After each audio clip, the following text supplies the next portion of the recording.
Good evening, everybody. It is 6:01 p.m. It's a regularly scheduled meeting of the Somerville Planning Board. It is March 17th, 2022. Happy St. Patrick's Day. Happy March Madness. We have a number of items on our agenda tonight. We'll be taking them out of order based on kind of where they fall and folks that need to recuse themselves or whatnot. But on the agenda tonight, we have an approval of several nights worth of minutes: December 16, 2021, January 6, 2022, January 20th, 2022, February 3rd, 2022, and February 17th, 2022. We also have a public hearing that have previously been opened for 28 to 44 Broadway, for 15 McGrath Highway, and for 600 Windsor Place. We have several other items on our other business.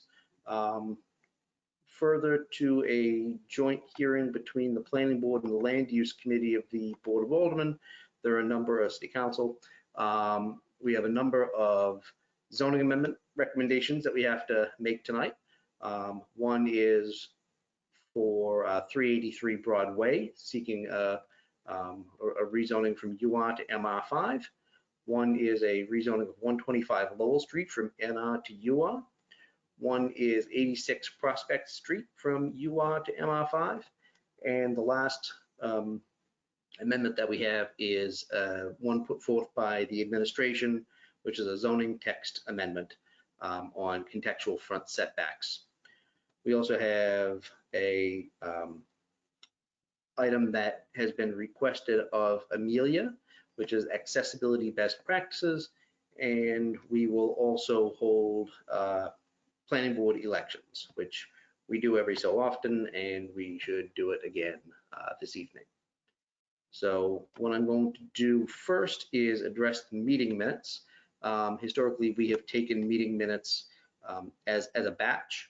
But if anybody has any suggestions on revisions on any of the meeting minutes, you know what? I actually need to read a few things into the, I'm sorry.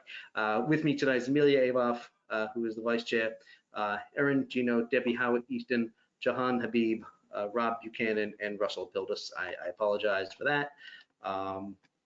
And pursuant to Chapter 20 of the Acts of 2021, this meeting of the Somerville Planning Board will be conducted via remote participation. A recording of these proceedings can be accessed at any time using the registration link at the top of the agenda. The meeting is being recorded. Sorry for the mistake. I will take the meeting minutes first. So does anybody have any suggested revisions or edits to any of the meeting minutes? Seeing none, the chairman moves to adopt the meeting minutes as they exist in current draft format, seconded by the vice chair. All in favor? Roll call. Chair votes aye. Amelia votes aye. Jahan votes aye. Rob votes aye. Debbie votes Erin aye. votes aye. Russell votes aye.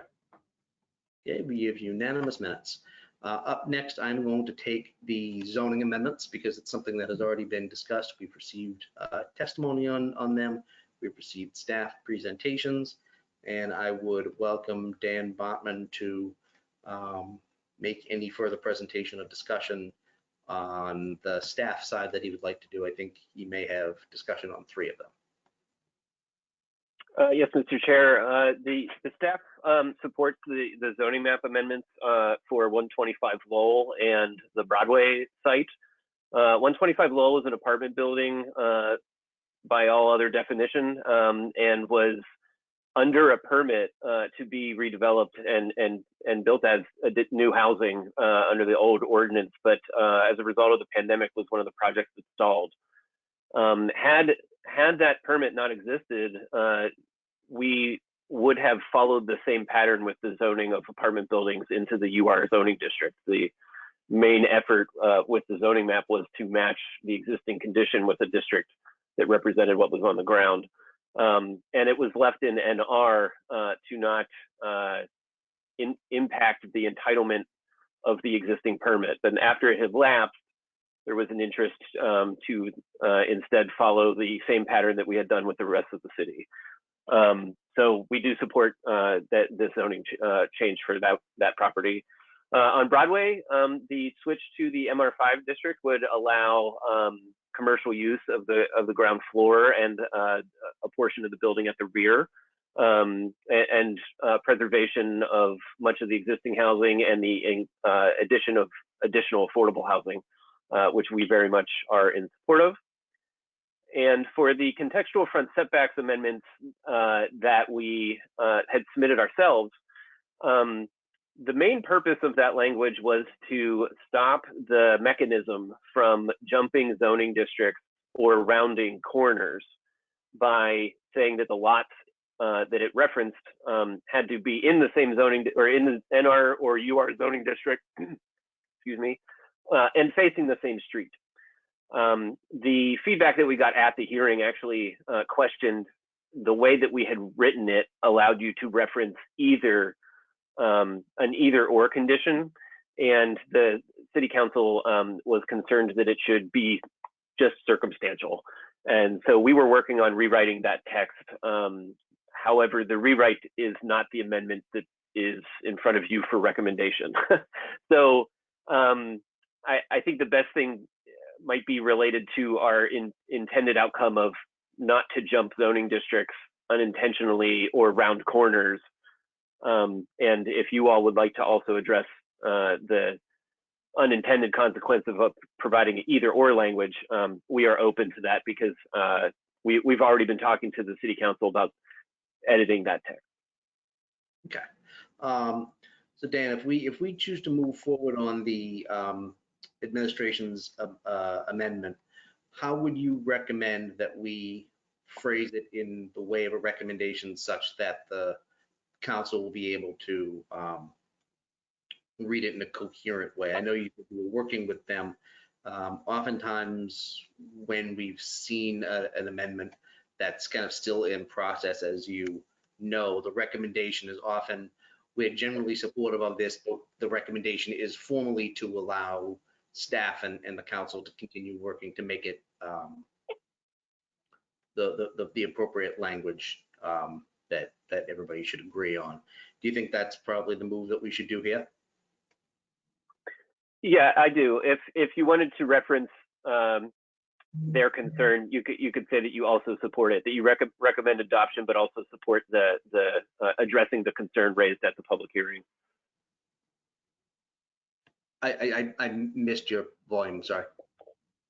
Oh, sorry. I was saying that if you wanted to address the concern that was also raised at the hearing, you could say recommend adoption of the amendment, but to address the concern that was raised.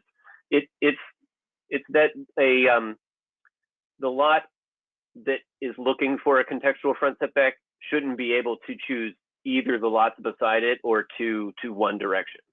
It needs to either be one or the other, is what was raised, so that there's no unintended consequence. It's always just your neighbor. Okay. So let's, and as I was reminded, 86 Prospect Street, I believe, was requested to have kind of further discussion before it moved forward. Is that still the case? That is correct. Okay, so we will not be making a recommendation on 86 because we were asked to hold off on that while they did further study. So the one I'd like to bring up first is kind of the one that Dan brought up just now, the amendment, the administration's amendment on the setbacks. So I don't know if anybody has any further discussion they'd like to raise on that one. I think Dan's recommendation or suggestion for our recommendation makes sense. It follows the historical way that we've addressed amendments like this that need some extra tweaking and extra work.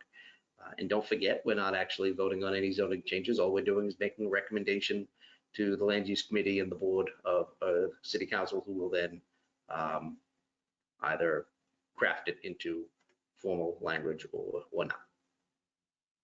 So does anybody have any comments or suggestions on the administration's amendment? Okay. Seeing none, I will move that we recommend the administration's amendment. But I would also, similar to what Dan was saying, would like to add in the caveat that the planning board is generally supportive of the idea. However, we would like the staff and the council to continue working to make sure that this language meets the requirements that they need to meet, and that it also takes into consideration the concern that was raised on clarifying the either or section to make sure that there are no unintended consequences. Do you think that that addresses the concerns that were raised on this amendment such that it can be seconded? Amelia, do you second? All right, yes, seconded. Wonderful. In that case, roll call vote. The chairman votes aye. Amelia votes aye. Jahan votes aye. Rob votes aye. Aye. Debbie votes aye. Russell votes aye. Right. Thank you. We have a recommendation. The next one is, I'll just take 383 Broadway because it's the one I see next. Does anybody have any comments or concerns on this proposed amendment that was supported by staff? Yes, Rob. Yeah, I had a question on this one. If my recollection serves, I don't recall anybody offering testimony on this particular zoning amendment. And I'm happy to hear that the city staff has an opinion because before tonight, I really honestly did not. It's currently zoned UR. If I'm not mistaken, there's already a 5-story residential building on this parcel. So I guess really more of a comment was why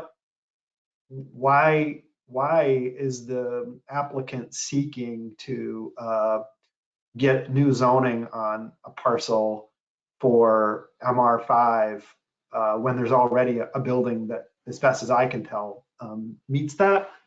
And Dan, when you had, through the chair, when you were speaking earlier, you said there might be a potential for additional affordable housing units if this zoning were to go through. And I guess I would love to hear more about those implications. Thank you. Through you, Mr. Chair. Yes, we did not get any testimony and no public feedback, but we do have the materials that were submitted, and I know what the intent of that project site is. Obviously, the proposal is not in front of us, but what they're looking to do is actually the building is non-conforming to the size of an apartment building in the UR district, but the changing it to the MR district would allow redevelopment of the rear of the property, which is underdeveloped, and allow them to convert that portion of the building in the larger permitted floor plate in the MR6 district to build additional housing on that rear portion of the property. And they're voluntarily offering to provide more affordable housing than what would normally be required. So that's the advantage of switching to that zoning district. And effectively, it'll allow that building to have commercial rights, because it'll switch from just a residential district to a mixed use district, which is fine for Broadway. That makes perfect sense. It was really a factor of matching again what was the existing condition, but not anywhere out of what we would expect the evolution of Broadway to include. So it totally makes sense from a planning perspective, and in line with our plans for Winter Hill. Thank you. Thank you for clarification, Dan. Does anybody else have any comments or questions on this proposed amendment? Seeing none, I move to recommend approval of this amendment, seconded by Amelia. Roll call vote. The chair votes aye. Amelia votes aye. Jahan votes aye. Rob votes aye. Aaron votes aye. Debbie votes aye. Russell votes aye. Great, we have a unanimous recommendation. The last one we will take up is 125 Lowell Street, which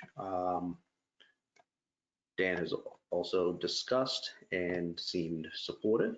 I don't know if anybody has any comments or questions on 125 Lowell Street's recommendation. No?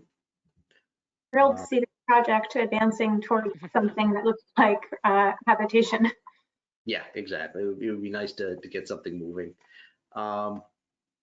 So with no comment or question from the board, the chair moves to recommend adoption of this proposed amendment, seconded by Amelia.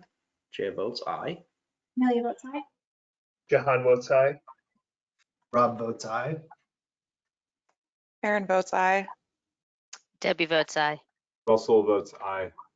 Great, we have a unanimous recommendation for approval. And again, we are not taking up 86 Prospect Street because that was asked to be further studied.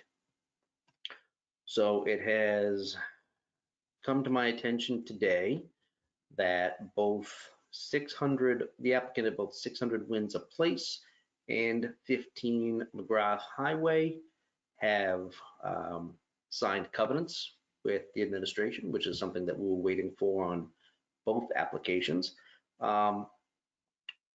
We were also going to hear a presentation by Sarah Lewis on some of the mobility questions that were raised. Oh, by the way, thank you, Dan, for walking us through those amendments again. It's been a couple of weeks. If we still need you, stick around. If not, have a nice St. Patrick's Day. Sarah Lewis was going to give a presentation on some of the mobility questions that were raised on 600 Windsor Place.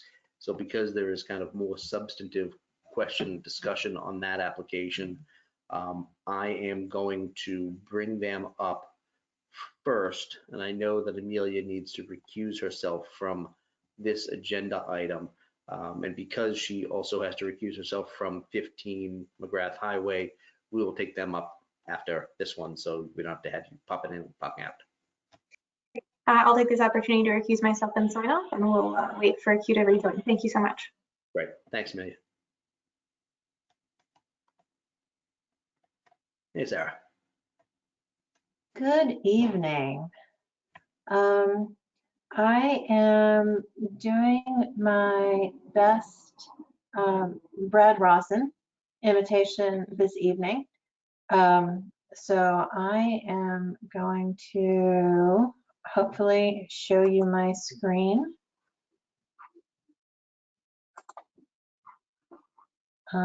Except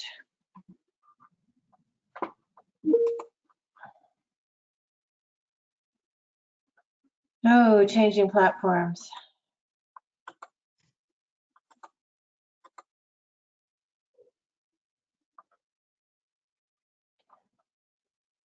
Raisa, are you sure I'm enabled to show my screen?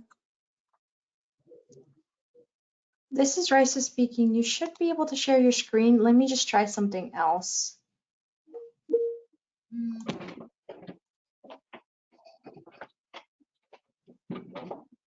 There we go. Thank you. All right, hopefully this will work. All right, do you see the Windsor Street Yes. slides? All right, I can no longer see you, so please bear with me. All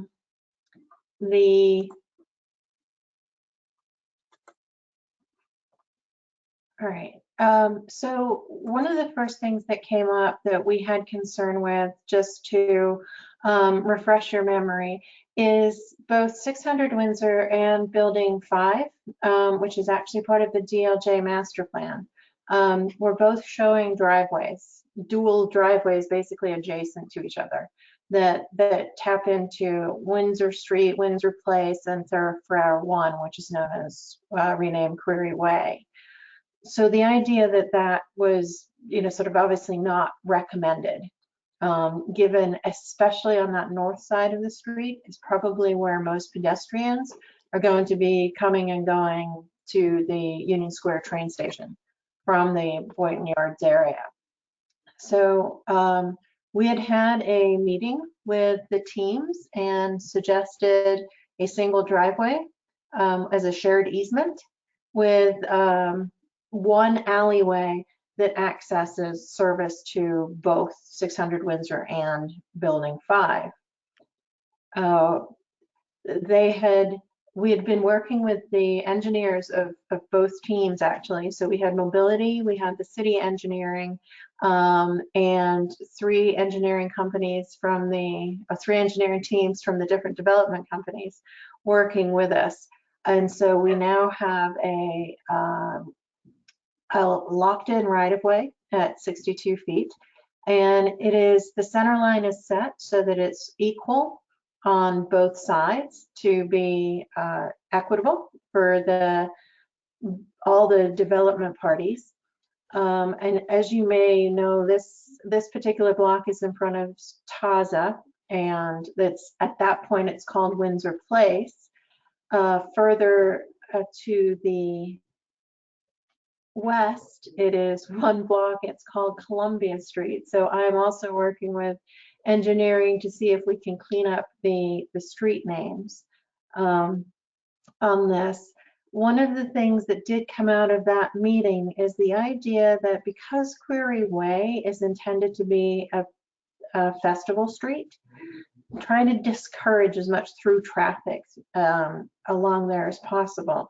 So the main automobile route, or the main vehicular route, I should say, will turn the corner effectively. And the intersection at that proposed alleyway and Query Way will be raised. So that's the beginning of the Festival Street area to improve pedestrian safety and to, as I said, discourage that through traffic. We've looked at 600 Windsor has the option for how the bike lane might change if there is the need for a pickup and drop off zone at that location. And this is hot off the presses that I received this afternoon. So you can see where the bend is. We're looking at straightening Columbia Avenue so that it comes into a T intersection instead of that sweeping curve that it is currently as Windsor Place transitions to Columbia Street in the east-west direction. There are some odd, if you can see the blue dashed lines of the existing property lines. So there are some odd configurations there that we've tried to be, as I said, equitable to both. But then you can also see where Building 2 and Building 5 face Thoroughfare 1, the Festival Street, as part of the DLJ project. So to zoom in a little bit on that, sort of this gives you a better shot of some of those property lines. There's a lot of this area, as you might recall, was done as an early urban renewal project, and that's how South Street became realigned into its current swooping location. And so there's lots of slivers and odd pieces of land that have to be cleaned up to make this work. But we do have cooperation, as I said, with the three development teams that are facing this area. So one of the things I didn't know if you wanted to talk about further was some of the parking. So I'll just leave this as a possibility to continue talking about if that's necessary. So I don't know if that answers all the questions that had come up last time, but as I said, I'm here to answer questions if I can. Sarah, I will ask, and I'll just say for the record that I was absent from the last time that this was brought up, and I think Rob had asked some questions on some of the parking counts. So I see that there is a chart here, and I'm just wondering if you can explain what it says and what it means. Yeah, So part of the, as you might recall, the overall build out for Boynton Yards in the neighborhood plan had a parking cap of 1,500 spaces. So this shows how that 1,500 actually the 1487 are met. So what was already approved with the DLJ master plan was the just over 1,100 spaces. And then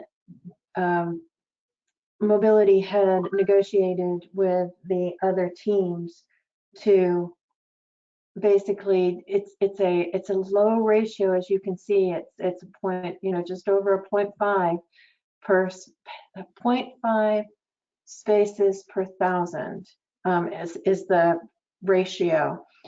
And so that's lower, but what it does is it gets to the overall ratio that Mobility is targeting of 0.6 across the entire district. So that's how they negotiated the numbers with both CV Properties for 495 Columbia and US2 for 600 Windsor. So there are still within the cap 370 spaces for additional new development. Sarah, can I ask you a question? And I'm recalling a presentation that was made a couple of months ago on when we were talking about kind of overhauling parking throughout the city and parking limits and parking numbers. And there was a very helpful graphic showing what some of the proposed parking ratios in different areas of Somerville were as compared to some of the other areas in Greater Boston, Kendall Square, Austin Brighton, things like that. And I don't, if I am remembering right, 0.6 was among the lower parking ratios in Greater Boston. Yeah, I don't have that chart handy, but yes, you're correct. It is an aggressive number, but sort of the thinking is as patterns are changing, as we have climate goals, and all sort of basically mobility affects all of our summer vision goals in one way or another. So being aggressive at this, especially in this location, which is right at a T station, is something that Mobility is trying to hold the line on. That's what I thought. And I'm remembering, obviously Rob is here and can speak for himself, but I'm recalling Rob citing to a particular number of parking spaces that was different than what was in the master plan special permit application. And I'm wondering where the discrepancy was between what he was looking at and what the application was. I'm wondering if that was able to be kind of rectified and clarified. For that one, as I wasn't at that last meeting, I'm going to ask Andrew if he can potentially address that, as he has some background information on this too. He's been deep in the weeds with the Boynton Yards projects as they've gone through approvals. Thank you. Yes. So I know. Yes, thank you, Sarah. Hi. Brought up by Rob, and I want to make sure that it's addressed. So. This is Andrew Graminski speaking. Mr. Chair, if I may answer that question. So yes, the number that Rob was pointing out was in the appendix of the mobility management plan submitted by the applicant for the DLJ master plan amendment that Sarah just mentioned. However, through a negotiation with the mobility division, that number that Rob pointed out was changed to the 1,117 that you can see on the screen. And it was conditioned in that approved mobility management plan as 1,117 permitted parking spaces. Okay, so just to clarify, the number that was presented is the accurate number, is that right? Yes, the number you see on the screen at the top is the accurate number. Okay, Thank you. I just wanted to make sure that that was clear. Sometimes things get lost. Sometimes numbers get transposed, and I just want to make sure that we were operating on the right information before we move forward with an application for a master plan special permit, which is a big deal. Absolutely. If you need any other questions, please let me know. Thank you. So are there any questions at this point on the alignment, or any further questions about sort of what's going on with the coordination overall? I will add, just for completing the bigger picture, we are starting to have conversations about the South Street realignment as well, but we don't have anything specific there to show yet. But as soon as we do, we will certainly bring that forward.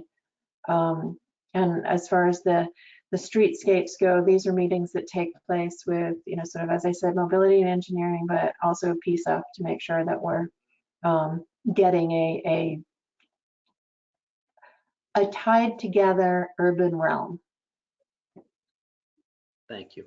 So I know that the South Street alignment is something that we've been talking about for a period of time before this. So when this comes first, I was like, oh, are you still straightening South Street or no? Because we've approved obviously some applications that abut the area that will be straightened. So we obviously want to make sure that we're doing it the right way with the right stakeholders. So, Aaron, I see your hand. Sorry, you're in a small square up top. That's totally fine. Thanks, Mr. Chair. Through you, maybe a question for Sarah on the this proposed alleyway, as it goes towards Windsor Place and the Festival Street. I'm just, trying to think through. I know you said that was going to be a raised section, sort of by that curve. Is that gray shaded area that I'm seeing that you're conceiving raised? Okay.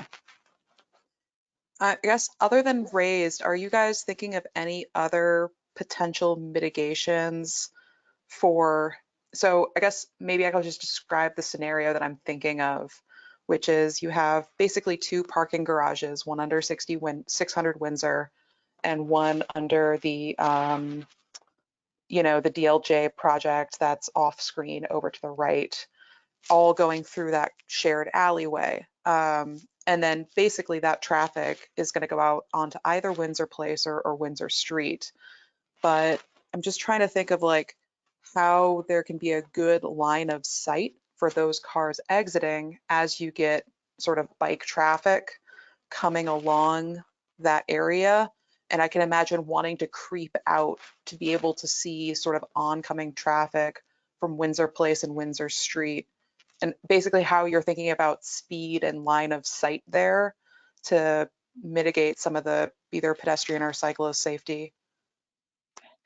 I'm going to be a little bit speculative here because I'm not the expert, but I think because the 600 Windsor building is held back slightly, there will be increased visibility at that intersection.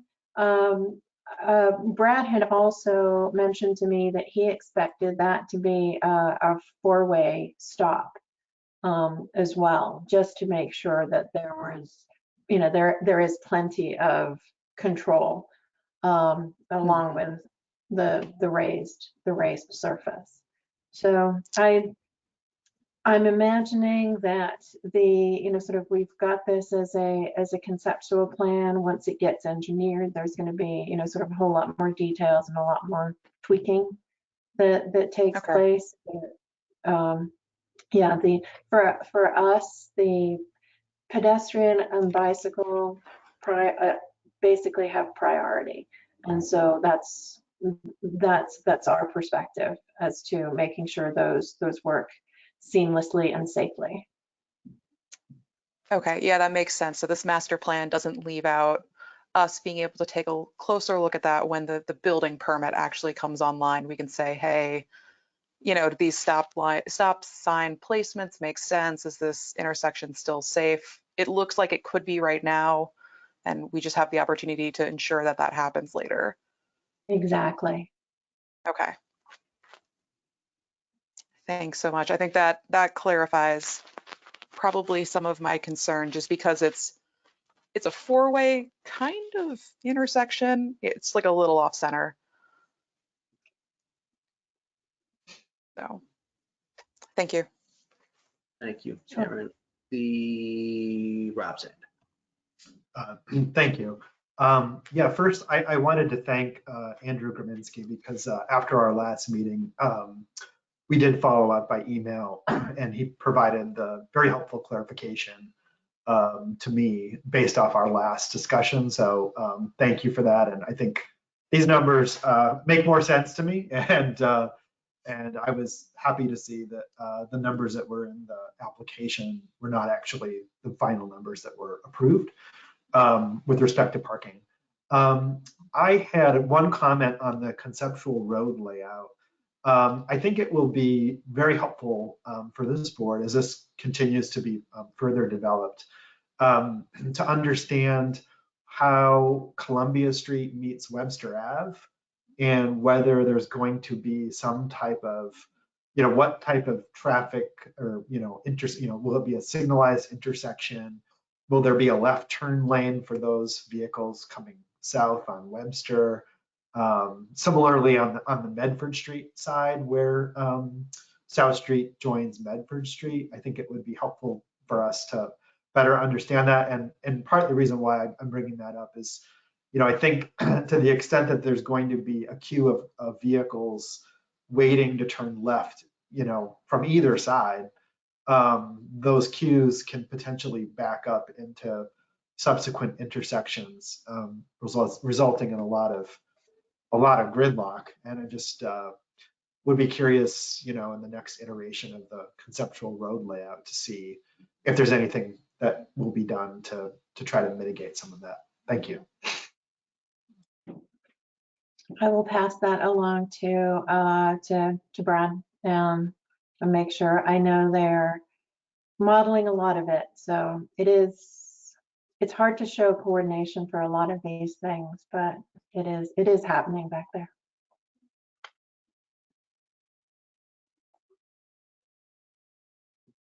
Does anybody else have any comments or questions for Sarah or generally on this application?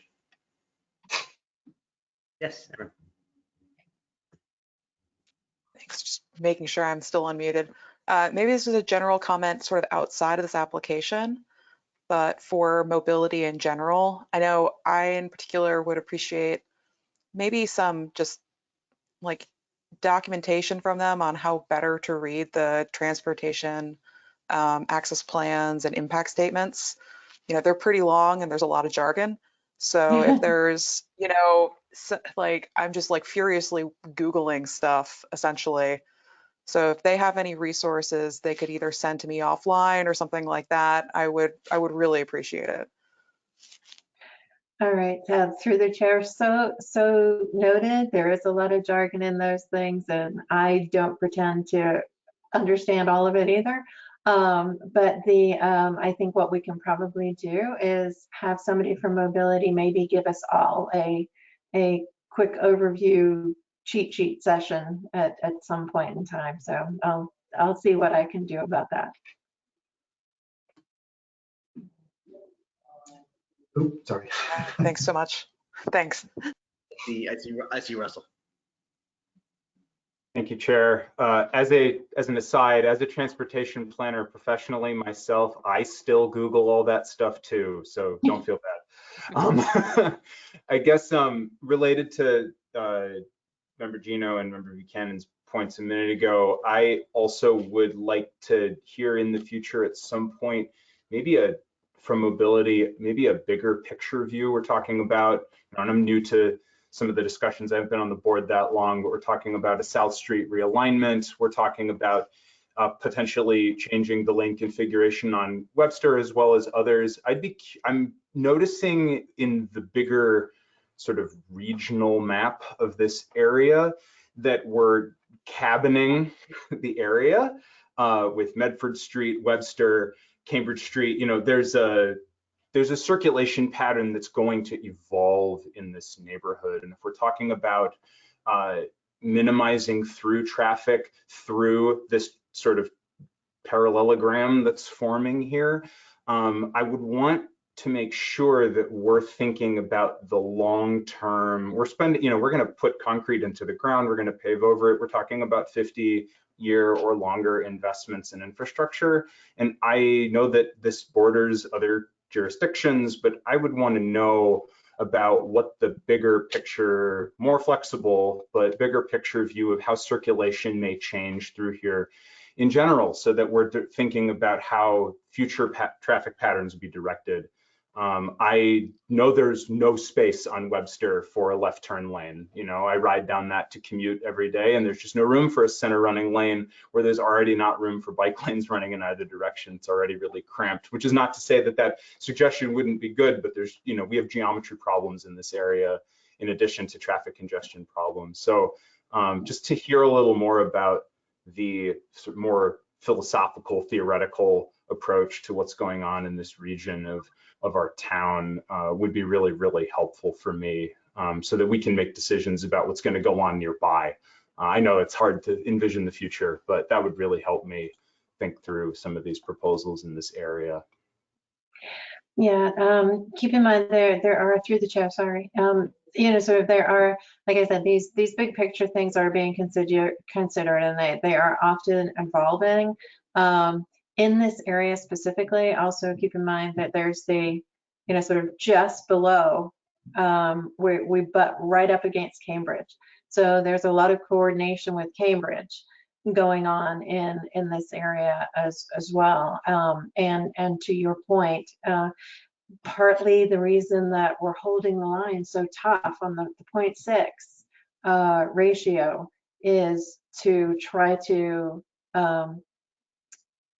ameliorate some of those issues with other methods, other than, you know, sort of just thinking we only have one tool to but it is, I will freely admit, it is a very, very complicated project, and the luckily we have a team of extremely dedicated professionals who keep an eye on this and understand it a whole lot better than I do. So no, that logic makes sense, and I support it. I support holding that line, and thanks to all the staff who worked on this every day. Thank you.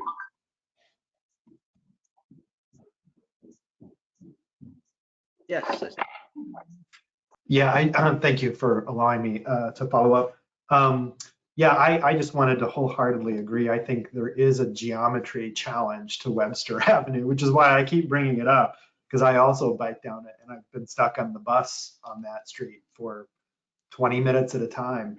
And I do think, you know, the site plans have not been approved for the eastern side of Webster Ave yet. And, you know, to the extent that we need to solve for a geometry problem, I think that there's still some opportunity to do so through the site plan approval process. So I'm happy to hear that this board is talking about this topic now as opposed to later. And as a total digression, you know, if we're looking for a name for a street to simplify wayfinding, I know it's not this board's prerogative, but, you know, maybe Boynton Street or Boynton Yard Street or something would be helpful, because I can't tell you how many times people have asked me, where's Boynton Yards? And I have to say, you know, it's just sort of that hidden place over there. Anyhow, thank you. Through the chair, if I may, a little anecdote that is one of the recommendations that I have put forth to engineering and the memorialization committee, that perhaps the park becomes named Archibald Query Park, and the street itself becomes Boynton Way or some such thing. But it is not my purview either, but I couldn't agree more, Rob.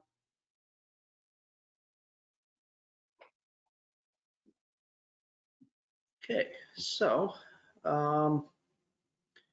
I am very much looking forward to seeing where we go with Boynton in the next couple of years when we actually get, outside of the master plan special permit universe and into the nitty gritty, because we did a great job with, I think we tried to do a great job with that a little further north. And we're trying to do that elsewhere throughout the city. We did that in Assembly, obviously. So I'm very much excited to move forward with this next kind of chunk of making sure that Somerville is as poised as it can be to be appropriately successful in the right areas of development, with the discussion with staff and applicants and stakeholders. So I think we've done a good job looking at this application for a master plan special permit. I know that there had been discussions on modifications to certain conditions for this application, and I think the discussion by the board has been helpful in the way that I think about it. So what I'd like to do is move to accept so following public testimony and review of the submitted materials and deliberations of the required considerations outlined by the Somerville zoning ordinance, I move to approve with the conditions laid out by staff, the master plan special permit in the Boynton Yards sub area. Seconded by Rob. Roll call vote. The chair votes aye. Jahan votes aye. Rob votes aye. Aaron votes aye. Debbie votes aye. Russell votes aye. Excellent. Congratulations to the applicant and good luck. Because Amelia has recused herself, the next item on the agenda that I'd like to bring up is 15 McGrath Highway. And I've been told that they also have a covenant signed with the city, effective today. So if the applicant or the applicant's representative for this project can be unmuted, we can have a discussion with them. This is Raisa speaking. I see a hand raised from Mike Gerhard. You're unmuted, Mike Gerhard. Thank you so much. Mike Gerhart, Lega McCall Properties, representing 15 McGrath Highway. Yes, we're pleased that the covenant has been executed and returned to the city. So we have nothing further to discuss from our side, but we're happy to answer any further questions or any further follow-up from the chair or the board members that we can address. We're happy to do so this evening. Yeah, I actually wouldn't mind a brief overview of what the covenant entails. We had an idea, but now that it's been signed, I'd like to know what you've got. Sure, absolutely. So it captures a series of kind of voluntary contributions, typical of what you've seen in other project covenants throughout the city, related to the GLX contribution, large project contribution, infrastructure contribution. And then the nuance was, kind of dealing with how those contributions to relate to the offsite improvements that we've proposed. In particular, intersection improvements at Rufo Road, and increasing the bike ped safety at those, and how we were going to allocate the cost of those to make sure that those improvements got captured. As well as the ramp on the hotel property that's going to create that connective tissue from McGrath up to the new Somerville Community Path extension. And so creating some if-then statements within there, so that if the hotel didn't move forward, that there would still be funds available to create that connective tissue elsewhere. And so that's what was really the kind of resolution of the items in leading up to the execution of that. So yeah, that was really what tied the whole thing together. Great. Thank you very much for the brief overview. I know a lot of these were obviously not things the planning board can necessarily condition, so it's always the the practice of the planning board to wait until the covenant is signed to move forward with the application, to make sure that you can be held accountable to those. So I appreciate the discussion about changing and protecting bike and pedestrian safety on some of the surrounding intersections. I obviously think that's very, very important, because it's a pretty heavily trafficked area, obviously all around the site. So I'm glad that we're able to get some protections in for that. I also very much appreciate you all working with us and the neighborhood to redesign portions of the project to make it more cohesive within the entirety of the neighborhood, not just on certain areas of the facade, and explain how that's going to intersect with the community path and all of the component parts that surround your project. I think you've done a really good job in working with the board and working with the neighborhood to get to a place where I think I would be comfortable moving forward with your application. And I would love to hear any comments or questions from other members of the board. We've obviously spoken with you a number of times, and people have had different questions and different concerns. I think by and large you've addressed them, but I just want to make sure that the board is okay with where we're at with your application now. I would invite anybody on the board to raise any questions or discussion about this application. Okay, I see Erin's hand. Thank you, Mr. Chair. Through you, question for the applicant, especially it's particularly along the plantings along the back side of the property, which I think, at that 10-year condition that you guys presented at the last planning board meeting, I think kind of gives a much better view from the pedestrian angle along the community path, especially when they've kind of grown into fruition. Maybe the question here is on day one, so the year one planting. I mean, they're shorter because trees grow. Year 5 is really getting up into that community path space, and year 10 and beyond is, really growing further. I was just kind of wondering what the obstacle for planting the sort of year 5 growth pattern on.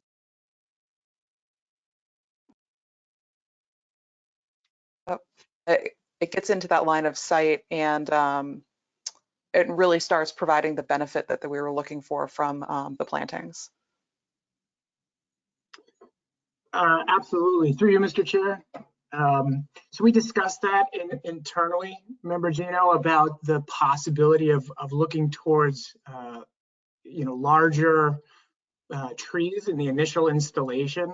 So we discussed that with our landscape architect, and his advice to us was that trees that are larger when they're initially transplanted have a much lower survival rate. And so his recommendation was to go with, the kind of standard caliper that they use for transplanted trees, because their survival rate is much higher.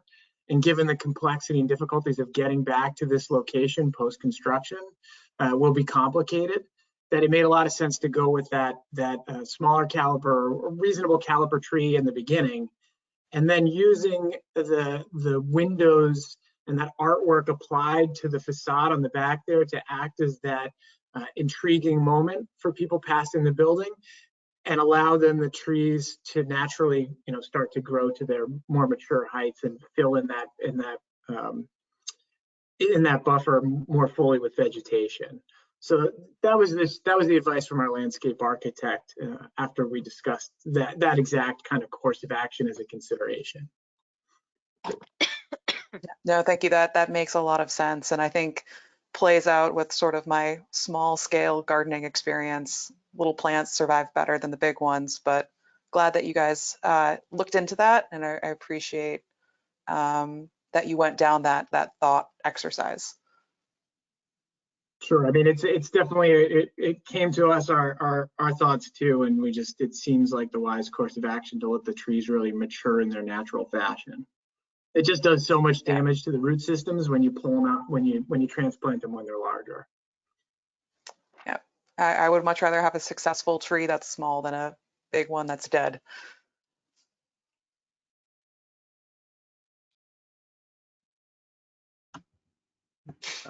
Aaron, thank you. I appreciate your gardening. That makes a lot of sense. Yep. Did I see Rob's hand? I did. Yeah, thank you. I had just a couple of really quick comments. One is with respect to the covenants, it's not this board's purview to weigh in on the covenants, and so, I know we haven't. I will say, it's been a long-standing practice that the covenants have not been publicly disclosed, be it on this project or any project. And if I had a comment to make back to the administration, it would be wonderful if this new administration started to bring some transparency to the covenant process by making them publicly available, because to date, I don't believe they have been shared. I do have a comment. During the last meeting, I asked a question around how the rear of the building would be illuminated, particularly at night, to just help kind of, bring some degree of, an element of safety, in part because it runs right by the community path. And I guess I have a question to the applicant, whether they've given any thought to that. And two, I through the chair, I would just like to hear, before we vote, a justification or a clarity about the parking ratio that's proposed, which is my understanding it is higher than the 0.6 per 1,000 square feet. And I guess I would appreciate hearing a clear justification for that before we proceed with the vote. Thank you.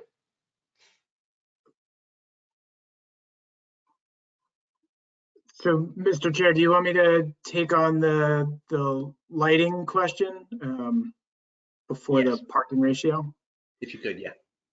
So to answer your question, Member Buchanan, we have considered lighting the rear of the site, in particular in context with the community path. So we heard your question in a few meetings ago when you asked about that. So first, we made sure that our understanding of the lighting of the path was correct, which is there is lighting provided as part of the construction of the path itself in order to provide the appropriate illumination for safety there. And we did think about that in context with our lighting. We are under the kind of the requirements that light spillage doesn't go beyond our property lines, which is part of the Dark Skies initiative, that we control our light spillage beyond. So we think it's appropriate, the amount of lighting that's provided as part of the community path construction itself. And providing additional illumination off our building really isn't the appropriate approach to increasing the illumination on there. So that's the kind of lighting discussion. I think that the MBTA and their design contractors have figured out how to keep the path illuminated, and so that's where that lighting should come from. And our lighting is going to be kind of subtle. We've talked about the top of that. The facade getting a very subtle lighting package with the perforated metal screen that'll be facing the highway, but that's really where our lighting goes back there. As far as the parking ratio goes, I mean, staff could speak to this as well, but the simple answer is that the zoning bylaw requires us to achieve a minimum of 1 per 1,000 parking ratio.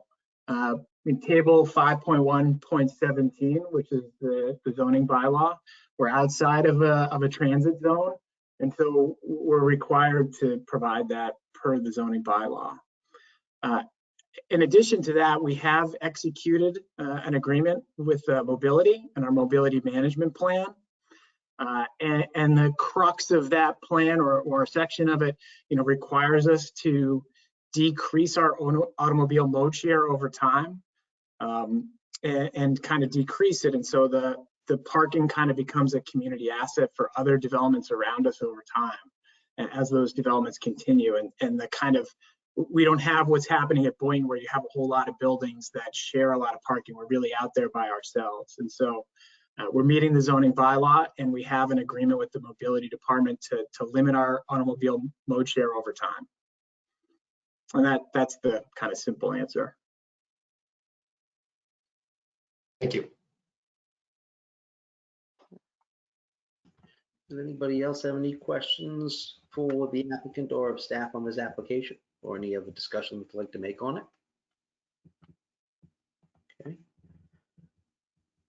Okay, seeing none, I want to thank the applicant for your responses tonight and over the last several months on your application. I think, like I said, I think you've been very amenable to working with our concerns and with the concerns of the neighborhood, and addressing them in kind of modification of your design.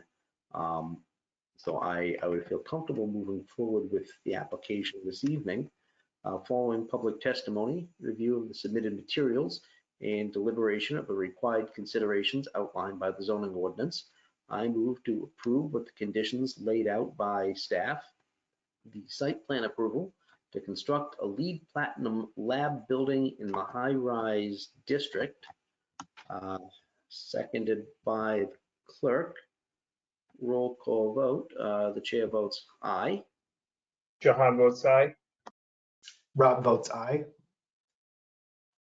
Aaron votes aye. Debbie votes aye. Russell votes aye. Wonderful. Thank you all very much. Unanimous vote. I want to congratulate the applicant and wish you luck. Thank you very much, Mr. Chair. Thank you, members of the board. We appreciate your time. We appreciate your application. I would ask for Amelia, if somebody can just let Amelia know that the items from which she was recused are now passed, to invite her back to the meeting. This is Risa speaking. The vice chair has been notified to re-enter the meeting. Okay.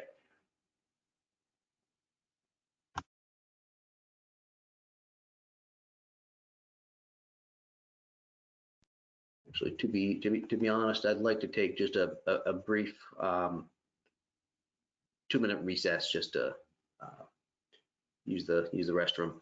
So the planning will be in recess until 7:08. Thank you.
Hi, everybody. It is 7:08, and as promised, the planning board is back from a brief recess. So what I would like to do now is take up the next item on our agenda, which is 28 to 44 Broadway. So if the applicant or the applicant's team could please be unmuted. Mr. Chair, do I need to note that I've rejoined the meeting? Yes, Amelia has rejoined the meeting. She is back from her recusal. This is Raisa speaking. I see a hand raised from Jordan Smith. Jordan, you have been unmuted. Good evening, Raisa. There should also be Nancy Ludwig and Michael D'Angelo. Hopefully their hands are raised and they can be unmuted and they will be starting the presentation. Thank you. This is Nancy, and just like Sarah, I am not able to share screen. Can you help me? This is Raisa speaking. Nancy, I can make you a presenter. Thank you. You should be able to be a presenter right now.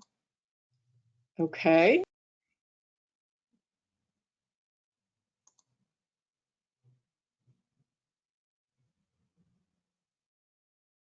I have two screens open. I can't tell what you're seeing. Are you seeing yourselves or the presentation? No, we're seeing your email, Nancy. Oh.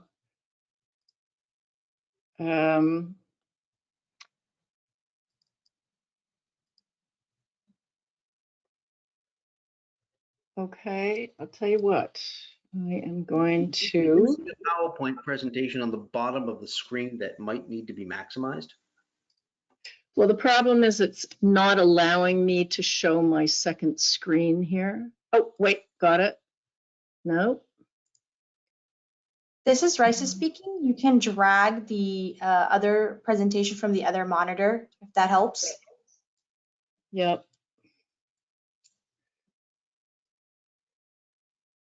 I just can't see you all then.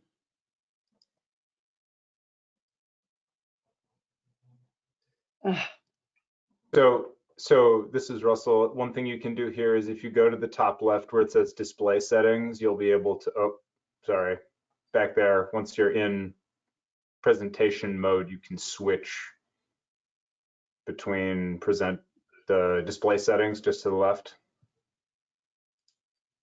Swap presenter, yep. Thank you. There you go. Okay. Here we are, 28 to 44 Broadway. I'm Nancy Ludwig with Icon Architecture. We are new to a team that has been established for a while. We're here presenting for Highland, the developer. MDLA Landscape Architects are still on the project. You had met with them earlier. DCI and Sullivan and Worcester are also a part of the team. We might be the new architect that you're seeing tonight, but we're very familiar with Somerville, having been the architects for Maxwell's Green several years ago, currently working on the construction of 346 Union Street and the site behind it, 3 Hawkins, and working with the community on the redevelopment of Clarendon Hill. Excuse me, I'm going to interrupt you for just 1 second, if you don't mind. Sure. As you are the new architect, there's effectively a new building in front of us. That was not the same building that was before us during kind of the first iteration. We have received a few items of written testimony on this project, but my question would be, has the new project, because it effectively is a new project, although it's tied to the same application, has there been a neighborhood meeting on this redesign of the proposed project, such that the neighborhood would be able to know what's being proposed tonight? Because they're not always, I hate being the first place that a neighborhood sees a design for a building that's new. So I'm curious if there has been, since you came up with a new design, not that I'm going to say it's bad or isn't worthy of consideration, but has there been an opportunity for the neighborhood to weigh in prior to you coming to us this evening? I can speak to that briefly. This is Jordan Smith, Land Use Council for Sullivan and Worcester. We have, I think, as you know, this project has gone through a number of iterations, and in our minds, the changes that we're going to be showing to you tonight, I think as Nancy goes through this slideshow, you will see that really it has stayed very much the same in massing and form. Yes, there are some differences in materiality and some colors that you will see, but otherwise very little in terms of actual exterior change in any massing. We'll actually go through and she'll note, I think on the next slide after this, any of those specific changes that were made, and can show you that throughout the presentation. Well, That is true. To be fair, And I believe there are several letters of support from the community that have been received. Just fair, there has been a significant change in the number of dwelling units. There's been a change in the amount of commercial space. There's been a change in the setbacks. And those to me are more than just a kind of a facelift.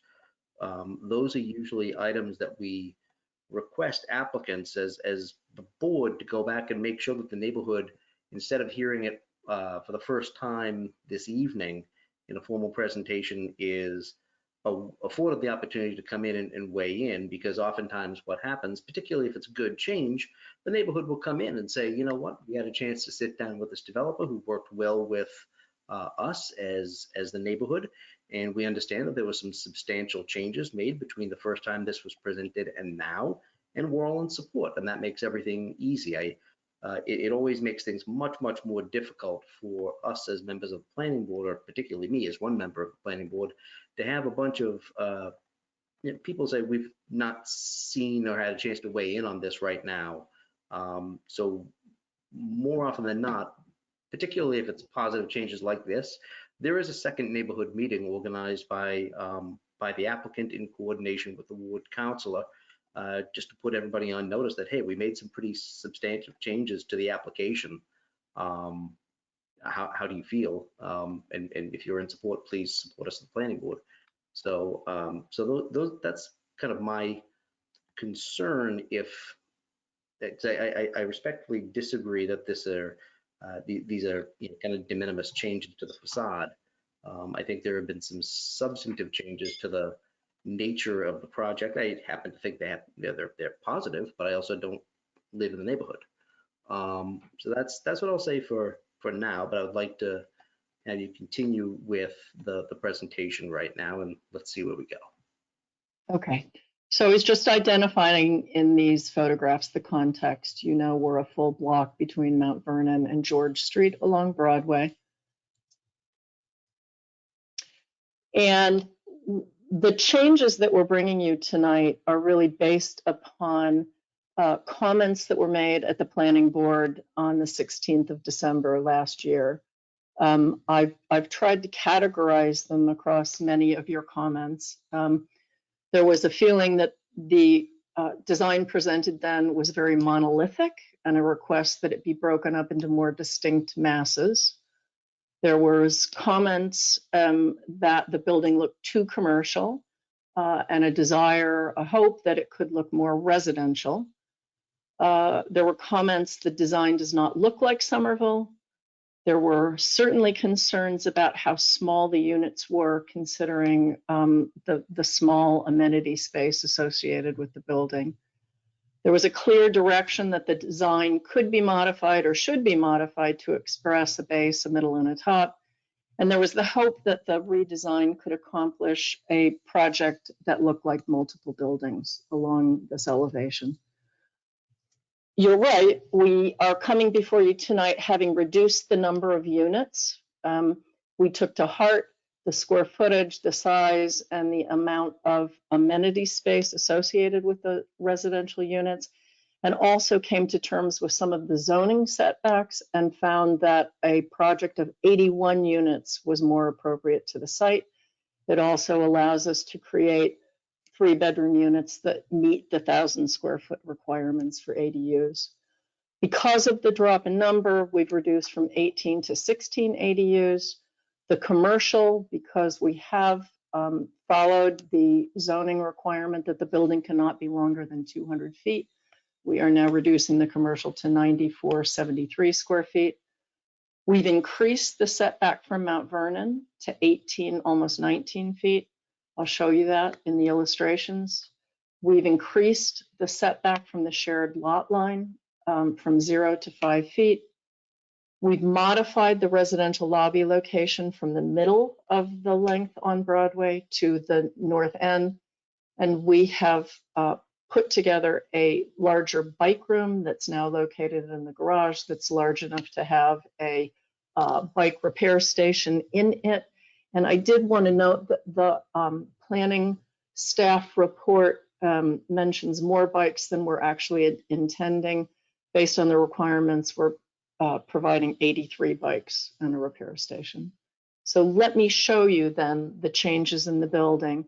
I think what Jordan was referring to is the form of the building is really the same. It remains an L-shaped building with a deep 10-foot setback above the 4th level.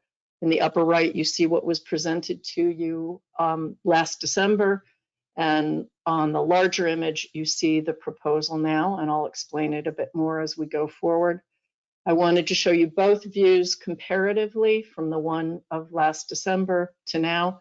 You can see we're honoring the setback from the lot line above the 3rd floor here on the rear and creating a roof deck there. And you see that really the L-shaped building is of similar form, stepping down to 3 stories along Mount Vernon Street. When I talk about the setbacks, we in this redesign have achieved a dimension along Broadway that is less than the 200 feet allowed, 199 feet 9 inches. And that's allowed us actually along Mount Vernon on the right of this plan to increase that setback to almost 12 feet. It's the reason why we took the residential lobby and located it on the left of this plan by George Street and made a more contiguous retail area of the close to 9,500 square feet that you see here, because we really think this setback on Mount Vernon being a little bit deeper can be a beautiful landscaped outdoor area that will get some southern sun. And if a retail user is a restaurant or something, it could flow out onto that landscaped area. The setback on George Street has been increased to 10'9", and I note on the south side of this plan, which is the internal lot line, we've pushed the building back 5 feet to create a more easily constructible building in that location. The garage plan is very similar. We still have 26 parking spaces. You see the combined bike storage area and the working space within it. We also have some utilities down here, and you see, of course, the residential circulation, the elevators and the stairs that come down here. You see below that a typical floor plan for the 2nd and 3rd floor, where you see that we have reconfigured the units so that each unit actually has windows in all living and bedroom areas. Each unit fully touches the outside wall, and we've continued that on the 4th floor, where you see the setback here that will become a roof deck, and then you see on the upper floor where we've now set back 10 feet all around due to the MR6 zoning and the lower roof beyond that. The 5th and 6th floor are set back all around, and I've also shown the roof plan where we're identifying this building is striving to be a LEED Platinum building. We will be all electric. And so you see here the rooftop units that will be the small compressors for each unit below. We're also showing the head house for the stair that will come up to the roof and the elevator override, which will come up about 4 feet off the roof. So the change is really in the materiality of the building. As we regularize the grid of the units and carry it up the building, we want to be careful to respond to the neighborhood imagery. We understand that with this new zoning, new, potentially larger buildings will be here. But this is an amazing neighborhood with a lot of energy, both in its uses and in the character of its commercial storefronts and its residential character along Broadway. So I show you images of some existing buildings and really delight in sort of the color and life that's been applied to most of the buildings in this several block area of Broadway. That has been very much taken into account in the new design. But we also talked a lot about, and based on the planning board comments of defining multiple buildings on this site, that the building at the corner of Mount Vernon and Broadway really wants to feel like a gateway, something robust as you're coming up Mount Vernon from the other side of 93. You will see this building and its prominent corner as an entry into this district, and that should be meaningful and robust. We've talked a lot on the team and with our client about how one brings a sense of lively color and life into the project. The wonderful distinguishing characteristics, I think, of this district are the artful storefront entries. There you see some, mosaic tile on one of the storefronts, and we like the idea of some patterned masonry and some, potentially more natural looking materials coming into the building volumes. And so I present the new version of this building. We have taken an image from a similar perspective. I am looking sort of northwest on Broadway. Actually, it's mostly west. You see the illustration that you saw last December. When we narrowed the overall building length to 200 feet, that allowed us to incorporate bays and oriels on the corner here. And we also chose to take the masonry, which in the prior scheme was limited to the first floor and then the western end of the building. We actually chose to reverse that and bring a very warm masonry down to this gateway end of the building. You can see that we're imagining that it would be patterned on the commercial level, which extends up to the 18 feet as required by the new zoning.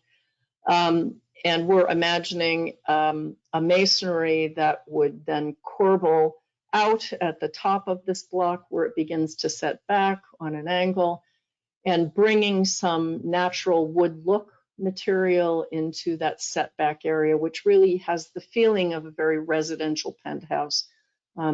We've used that setback to add decks for the residential units, and in the middle area of the building, we have expressed bays over the entries on the ground floor. We think this helps really ground a very residential feel for the block. And we've used a set of colors that we think are warm and robust, and while distinguishing kind of two different building looks across the facade, are very united. The masonry base will run all the way around the building from Mount Vernon along Broadway and on George Street. And we have accommodated a very strong open storefront area along there, thinking that maybe the commercial space could be subdivided and there might be a series of doors along there. I've now stepped down to George Street and I'm on Broadway looking back. You see that masonry coming around. We've pulled the residential lobby down to this corner and hope to distinguish it with some more colorful masonry at its base and potentially a sign that you see there at its corner. We've not changed the garage entry. You see it to the right on the masonry base, but you also see that we have taken bays to wrap that corner, and you see that the decks on that you get when you set back at the 5th floor are, there's a patterning of projecting decks at the uppermost floor as well. We've made an effort to provide that sense of a couple of buildings here on that setback on the 5th and 6th floor as well, changing the color from, as I told you on the Gateway building, would be of a more of a warm wood look material with some panels to be playful around the windows, and then a simple kind of attic story line that would distinguish the 5th and 6th floor here. We had not submitted this view as part of the package, but we thought it was important to do. You see that the deeper setback on Mount Vernon actually begins to align the building face with the residential buildings on this street, and really dropping the that corner towards the residential neighbor down to 3 stories and providing a bay there provides a nice transition in scale. Just simply looking at the elevations, you can see the difference. The earlier scheme was 3 volumes with symmetrically arranged on the site and then with 2 recesses between.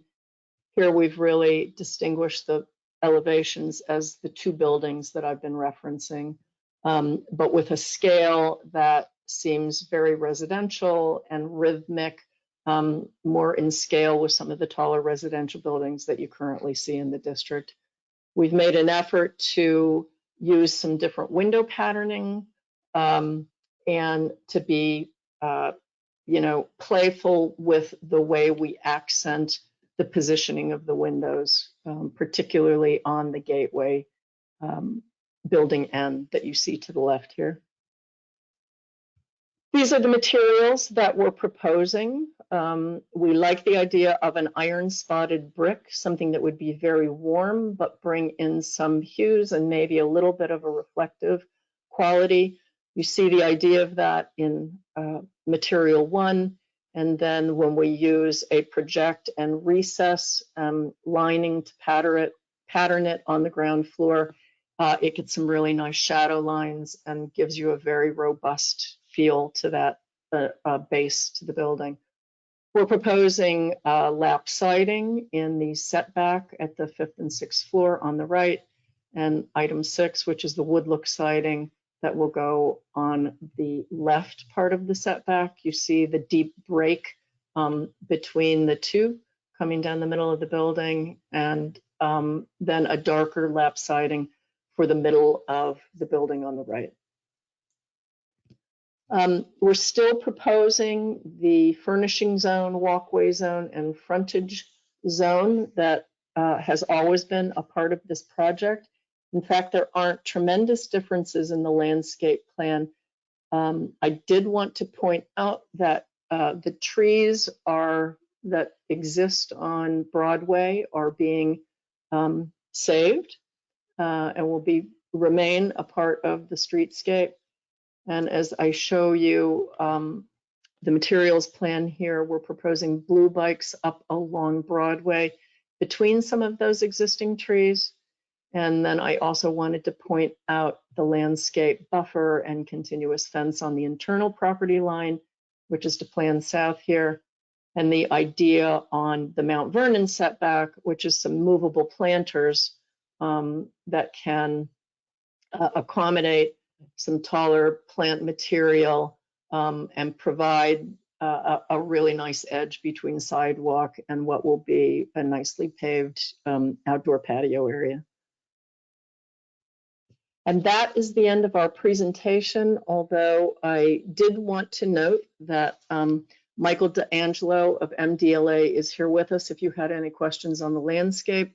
And I wanted to just give Jordan Smith of Sullivan a chance to speak for a moment. Thank you, Nancy. I'm just going to add one item here. I think it'll be a segue really for Rebecca or Charlotte if they're on, because I don't want to speak for them. It's just one item we wanted to discuss or note for you. It was in the planning memo, and it's actually an item that we think is a real beneficial change from the previous design. You may have missed it in the presentation, but in discussions with the utility company, we have moved the transformer vault that had formerly been under the street. And yes, where Nancy is pointing to, it's now going to be inside the building. The staff memo notes that the design or location of the transformer room, if that changes inside the building, that would be a major amendment. And we'll note that we have absolutely no plans to change that location. In fact, it was the utility company that noted it would have to go in the building, but we just wanted to raise it. It was our feeling that if some interior changes had to occur to accommodate that transformer vault within the building that do not have any exterior visual indication, that we believe that we would be unlikely to have to return to the planning board just simply for that internal change. But just wanted to, maybe Rebecca or Charlotte, if they are here, could speak to that further, and just wanted to note that for the board. Thank you. Great. Thank you very much. I actually would invite Charlotte or Rebecca to address this project, both what was just mentioned and also some of my concerns that were raised earlier on where we started from and then where we are today, and the input that the neighborhood has been able to give on this. As one member, I think this is a substantial improvement over what we've seen before. I think there could be some modifications that we might be able to tweak, but I think it's a substantial step in the right direction. But I also don't live in the neighborhood, so I'd like to ask for either Charlotte or Rebecca or both to answer some of the concerns and questions that we had and that was addressed by the applicant's representative. Yes, Mr. Chair, this is Rebecca Cooper speaking, Senior Planner with the OSPCD Planning, Preservation and Zoning. I would like to follow up on the applicant's discussion of that condition regarding the transformer. The board will recall that there have been a number of projects in the past where the transformer during the process of construction was moved from its approved location, and the board had indicated they were not pleased with the results. And so the standard condition for that was developed to indicate that if a transformer was going to be moved from its previous location, that would not be considered a de minimis change. It would require coming back to a permit granting board. For this particular project, staff is very pleased that the project has decided to move the transformer into the building, and would like to acknowledge that we don't believe that moving the transformer room within the building will have a significant impact on the facade or on the street experience. So at the board's discretion, that condition could be amended perhaps to indicate that any change to move the transformer outside of the building would be considered a major amendment, but any internal movements would not trigger that step. Thank you, Rebecca.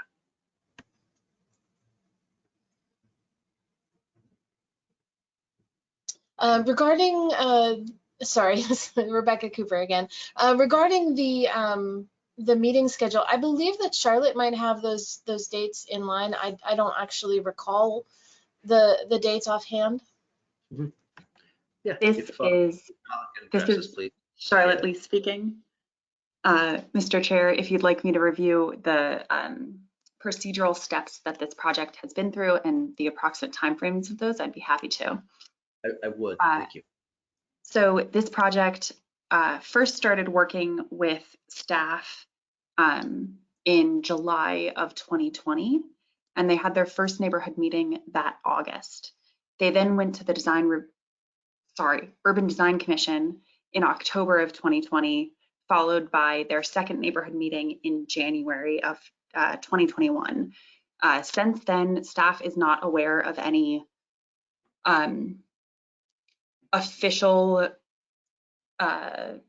engagement with the community. We can't speak to whether the applicant has kind of, through various other means like emails or personal contacts, met with any community members, but staff has certainly not been involved in any community meetings since that January 25th, 2021 meeting. Charlotte, thank you very much. I mean, we have received some written testimony, one of which was from East Somerville Main Streets. So obviously they're, heavily involved in all aspects of this area of the city, but it's not in our notices of public hearing so much anymore since we've changed the rules and regs, but one of them was always continued hearings will not be re-advertised. And that always meant that abutters will not be given formal notice that something up is going to come up for discussion at the board once we've already opened the public hearing. In the past, when we've had applications that have undergone significant changes like this, and actually I'm considering them significant because that's also how staff described several of the changes on the supplemental memorandum, that the applicant has kind of voluntarily gone back and had a neighborhood meeting with the new design and the new features of the building that have been major amendments to the previous application. And oftentimes what that leads to is the neighborhood coming back to us saying kind of with one voice, we support this project. Thank you for talking with us and working with the neighborhood. You've listened to our concerns and you have addressed them. Planning board, we have no concerns, by and large. So I think it would be appropriate if there hasn't been a neighborhood meeting on these changes, and again, I call them major amendments because one, that I've seen the previous application and it's a very, very different project, but also because that's how it was described in the supplemental staff memorandum. I would very much be in support of asking the applicant to go back to the neighborhood and say, how are we doing? Is this more along the lines of what you're looking for? Because the neighborhood in the past was not as supportive of this application, and neither was the board. And I think it's the obligation of the planning board, or certainly is my view of how I look at my role on the board, and has been since I started, to make sure that the neighborhood is as engaged as they can be on major developments going on in their neighborhood. Obviously, it's great when the neighborhood comes forward and says, we love what the applicant has done. It makes our job easier. So I would be in support, as I have been in previous years and with previous projects, of asking the applicant to go back to the neighborhood and have a meeting to make sure that the neighborhood is aware of what's going on, so that people who weren't re-noticed with this tonight's meeting, who might not have known, have an opportunity to see a very large building that's being proposed in their neighborhood. Irrespective of what I think of the application, I happen to be much more in support of the design that you put forward tonight than I was back the last time you were before us. That's a little bit immaterial to the way I view this board's responsibility to the neighborhood and into the city as a whole. So as one member, I would request that you do hold a neighborhood meeting and hopefully come to us with a bunch of people saying, we very much appreciate what you've done to amend the project and we're in support, and planning board, please give them what they're asking for. So those are my comments. I'm not going to make any substantive comments about the application and the design outside of what I said, which is I'm generally more supportive of what you presented than what you did. But I will open it up to other members of my board to weigh in to see if they have any questions or concerns or comments about the application as you presented it this evening.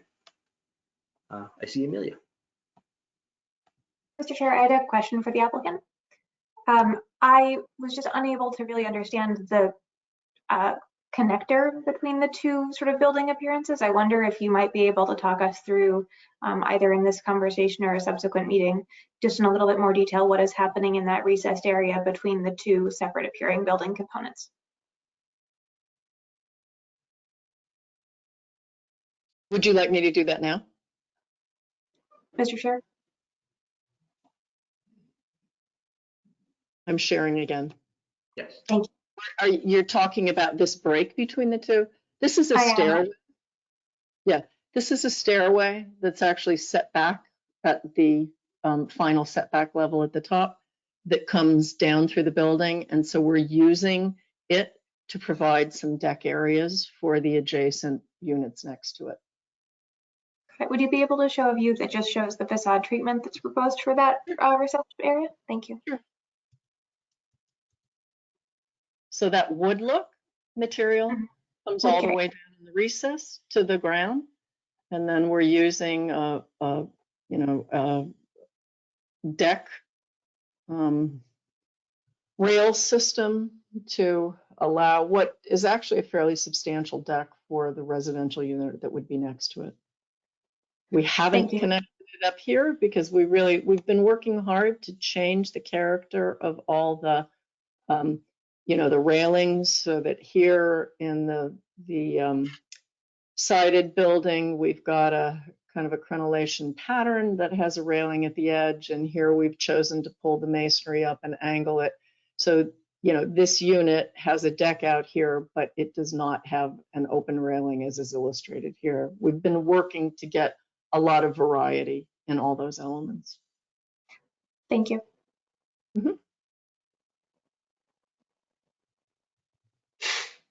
Yes, I see Rob.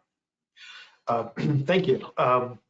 Thank you. I did want to just offer, I share the chair's opinion that this is a much better proposal than the last version that we had seen.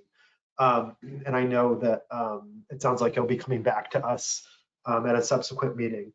I would like to offer a few comments on it, and then followed by, I think I just have like a real kind of outstanding question. One is, and maybe you could show the west perspective, if you wouldn't mind. That helps me articulate my thoughts here. Yeah, this one. Great. Thank you very much. So, and I'll just say, one of the challenges that I think we have as a board is trying to interpret and respect the zoning guidelines and the zoning as it is given to us. And one thing that I know a lot of projects have struggled with is how to articulate, what would appear as two buildings, what is supposed to appear as two separate buildings. And I think each architect that's come before us, each applicant has struggled with this to some degree. Should the two buildings be sisters and brothers or cousins, or what's the right analogy? But I will say, I think I think at this moment they are almost too similar in the sense that the ground floor brick is the same all around. So that's sort of one point of similarity. And then with this gateway building, the ground floor and the middle section is while there is some differentiation in the crenelling of the brick, I'm not sure that the horizontal articulation between the first floor and the upper floors is strong enough for me to call that a base in the middle. But that's just one person's opinion. The other suggestion I would make is I was just kind of reviewing the design guidelines for myself, and sort of, I forget which, here it is, Architectural Design Guidelines 13.K. There's a suggestion that the storefronts should include awnings or canopies to provide some weather protection for pedestrians, etc. And the way I've sort of interpreted that with other projects is that be it an awning or some type of projecting overhang or louver system or something that breaks, you know, the ground floor from the upper floors to kind of bring that human scale can be helpful. But I think there's some room for interpretation there because it is just a guideline. I would also say, so another comment I had was with respect to this reveal or separation between the two buildings, I think it might be helpful to somehow, you know, the 5th and 6th floor, I mean, although I concede there's a change in materials, it is coplanar, or at least it appears to be, as I'm reading this, and some type of change and I don't know if it's a word, planarity between those two, I think would help differentiate a little bit more the 5th and 6th floor, just so that it does sort of call out that these are, you know, two separate massings. Let's see, I wanted to just comment, I'm not sure I've seen balcony railings sort of embedded within a parapet before. It sort of creates, to your point, sort of a crenellation or some sort of, I guess, castle kind of effect. I'm not sure. I'm not sure it's successful, to be honest. It just doesn't look similar to what I've seen elsewhere. But again, just one person's opinion. I did want to say I very much appreciated the fact that you included vestibules for the residential lobby entrances, because I think we have an issue with a lot of packages, you know, getting left on sidewalks, et cetera. So thank you for doing that.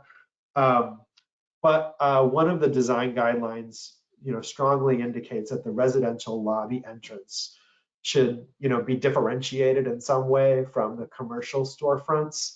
And as I was looking at this, it looked very similar to me, the residential lobby entrance, the storefront system for that versus the commercial storefronts.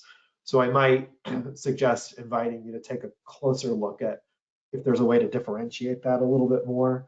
My last statement was really just a question. I couldn't find in the application where the residential trash room would be, or how residential trash would be handled, if there was a room in the garage underground, or sort of how that gets managed. So I would welcome either tonight or at a future presentation hearing how the residential trash is dealt with. Thank you. Sure. Can I simply respond to that? Thank you for your comments. I think the last question is easy to answer. There is a trash chute and a trash room, and the trash will come out and come along here to be picked up on Mount Vernon. Thank you. Mm-hmm. Thank you, and thank you, Rob. I actually do want to say, even though I'm reserving my kind of more specific comments about the design, because I as one member would like to have one more neighborhood meeting with this new design, because I think the neighborhood it deserves it. I do want to share Rob's at least concern about the flat first level. It doesn't look as articulated a base as it could, and maybe we can work on improving that in a future meeting, because I shared that as well. I'm glad Rob brought it up. Is there anybody else who would like to have a comment or a question on this application of either the applicant or of staff? I see Aaron. Thank you, Mr. Chair. Through you, questioned the applicant about the shared amenity space. So on the rear of the, maybe two questions actually. First, on the rear shared amenity space. In a lot of your depictions, you show, plants, pots, something to kind of green up that back facade. Is this something that, is planned to be maintained by the building, by the residents? Like, I guess in a lot of these balconies. Mm-hmm. Yeah. The main, you can see just a very kind of simple plan. The units that are out here would have an identified terrace area for themselves. But when you're looking at this perspective here, we have an amenity space at this end of the building. And so all this would be maintained by the building, and this would be a common space at the end. So when you're looking at that perspective, you're looking up at the common roof deck here. Okay. Anything And I above guess- these setbacks would be private patio deck areas. Okay. So the greenery that I'm seeing on the sort of 5th and 6th floor would be sort of what you would imagine a renter might put on their deck. A potted plant that would enjoy the sunshine that's going to hit this corner. Yes. Okay. And then maybe second question on George Street. The plans indicate that there's a damaged Norway maple that you intend to remove that's impinging on power lines. I think that makes sense. There's a comment there that a new street tree would not fit based on this on a 6-foot clear sidewalk condition. And with the increase, yeah, perfect. So this red circle here on the left, with the increased setback on George Street from the building, is that actually still true? I mean, could there be a street tree there still keeping the 6-foot clear sidewalk? I'm hoping Michael D'Angelo is still with us. Michael, are you here? Yes, I am. Thank you. This is Mike D'Angelo, landscape architect. Aaron, that's a good point. With a new setback, potentially, I'd have to check to see if we'll still meet the zoning as far as having the clearance required. But we will check that when we come back to you the next time. Okay. But Aaron, I am going to interrupt you briefly for 1 second. I appreciate all the feedback that Rob and you have given kind of specifically to the application that's before us, but because I mean, I haven't put it formally out to the board, but I think the expectation is that they will share this one more time with the neighborhood, and some of these concerns may be ameliorated by the next time they come before us. So I'm not gonna, certainly stop you from asking any questions or making any suggestions. I'm just trying to be mindful of the fact that some of this may change by the next time they come back. But it is certainly giving me things to think about as we move forward. I didn't mean to cut you off too abruptly, but so if you have some more comments, I'm certainly not going to stop you. Nope, that was actually the end of it. It was really just clarification around some of these conditions, so that you can start to have the head start on thinking about them. Wonderful. That's it. Thanks. No, thank you. Does anybody else have any comments or questions of the applicant at this time? If I may, this is again Jordan Smith, Sullivan and Worcester. I say thank you very much for these comments. There's some very good items here for us to go back and consider. And I would hope that we can get further detailed comments from you tonight. I understand that we will be going back and having another meeting with the community, and we can schedule that. We'll be working with Councilor McLaughlin, who we've been working with on this project consistently, but certainly feel that it would be very helpful to us and helpful to the community. They've seen this a lot, but at this point, getting your input so that when we go back to them, we know that when we come back to you the next time, we are, addressing your comments and concerns. If there are any other comments that any of you have tonight, we would really, truly appreciate hearing them now. And I think that will really help us and help the board for the next time that we come before you. Thank you. Thank you very much. And I appreciate the inquisition as to kind of the board's view on your application. I know that that both Rob and Erin have given somewhat substantive questions and considerations for the project. I do share some of them, particularly like I mentioned, Rob's concerned about the articulation of the base of the project. I will give just one member's opinion based on what you've presented tonight. being someone who lives on the other side of the city from this project, so I don't have to live next to it.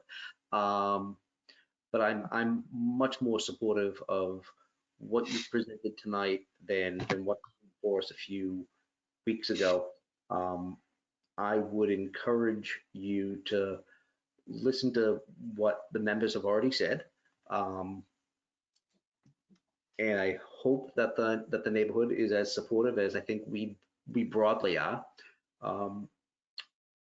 I'm going to reserve any specific discussions because, like I said, this building is not going to be my neighbor. I'm going to respect what the abutters and the folks of East Somerville do want out of this project. You know, if I were living in the neighborhood, I would generally be supportive, but I don't, and I generally defer to what the neighborhood wants. So I think my comments tonight are going to be less helpful than they could be maybe in a few weeks. Did I see Amelia's hand, or did you just move? Yes, Mr. Chair. I had, in the interest of providing the applicant with more feedback at this stage, I had something else to add. Yeah. Okay. Just in the interest of making sure we don't need to revisit this at a future meeting, I wonder if you could remind us what the plan for loading zones in relation to this building is, because I believe that in our last conversation, you had adequately addressed my concern, but if you could remind us and confirm that nothing has changed in this plan revision, that would help us next time. I'm sorry, the loading zone, did you ask about? Yeah, so for deliveries or drop-offs of this building, will that be via the parking garage ramp or out on the front and sort of in front of the Blue Bike station? Can you just remind us sort of how any loading, moves in, move outs will be done? It will happen on Broadway. There'll have to be spaces reserved so a truck could pull up to move in, move out. Although what we have done is to place a back door that leads you directly into the stair and elevator lobby, so that we have a vestibule here that would bring you into the elevator core. So this would be the more formal entry. You wouldn't want people necessarily moving in through here. They would come here and move in through here. Are there currently spaces designated for loading on Broadway near the front of this building or near the residential entrance? I can't answer that. I don't know. If in our next conversation, we might be able to confirm where those are and that there won't be a conflict between the proposed location of the Blue Bike station and the sort of flow of likely traffic for vehicles pulling in and out for deliveries, especially as it relates to any other bike infrastructure, that would be helpful. Sure, I would imagine it would happen at the left-hand side of the plan rather than where the blue bikes are. Again, I believe that we resolved this in the original conversation. I'm just trying to refresh my memory before we prepare to vote. So thank you very much. Thank you.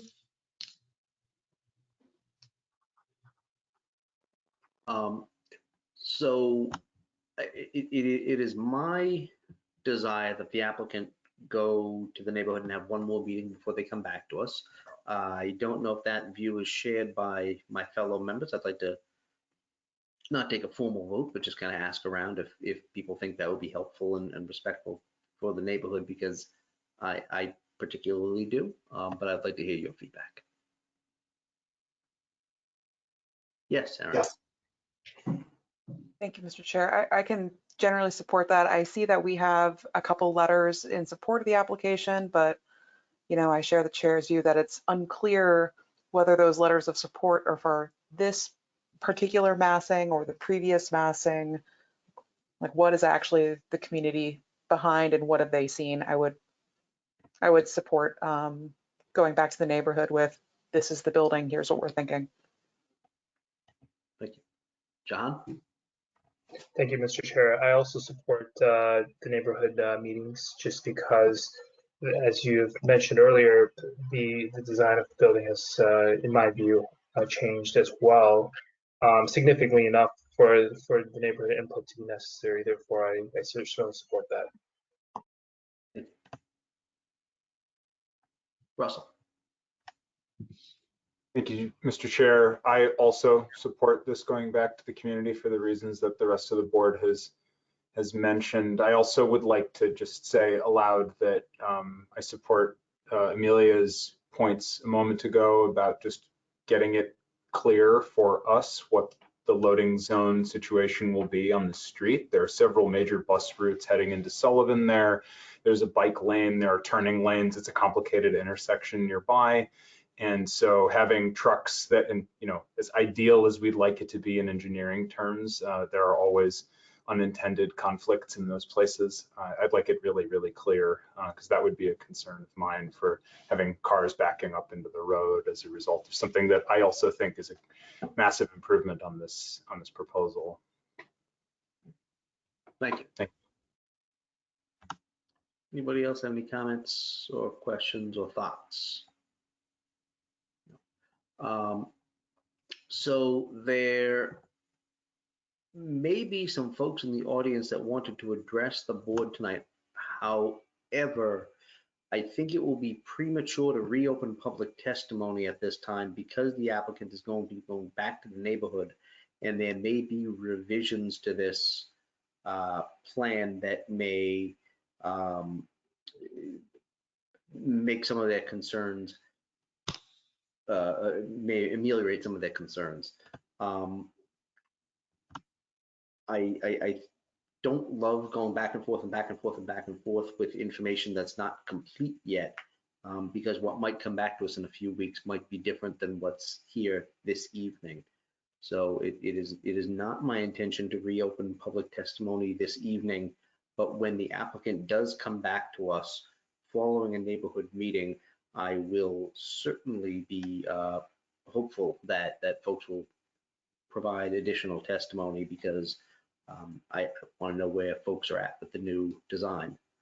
So if there is no other questions or comments by members of the board, the chair moves to continue this application to, I'm just going to say our next meeting. I'm not sure when the neighborhood meeting can be arranged, but the next meeting of the planning board is the 7th of April. So I'm just going to move to continue it to that meeting, and if it needs further continuation at that time, we'll take it up. So the chair moved to continue discussion of this to the April 7th meeting, seconded by the vice chair. Roll call vote. The chair votes aye. Amelia votes aye. Jahan votes aye. Rob votes aye. Aaron votes aye. Debbie votes aye. Russell votes aye. Thank you all very much. Thank you for the applicant for the new presentation and for listening to the questions and the concerns of members of the board. I look forward to re-engaging with you and hopefully additional members of the community in a few weeks when you've presented the redesign to them. I look forward to hopefully a wealth of support for your project.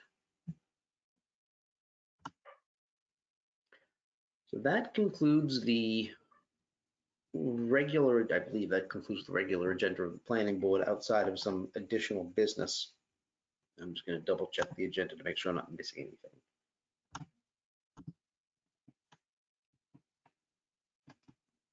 No, I am not.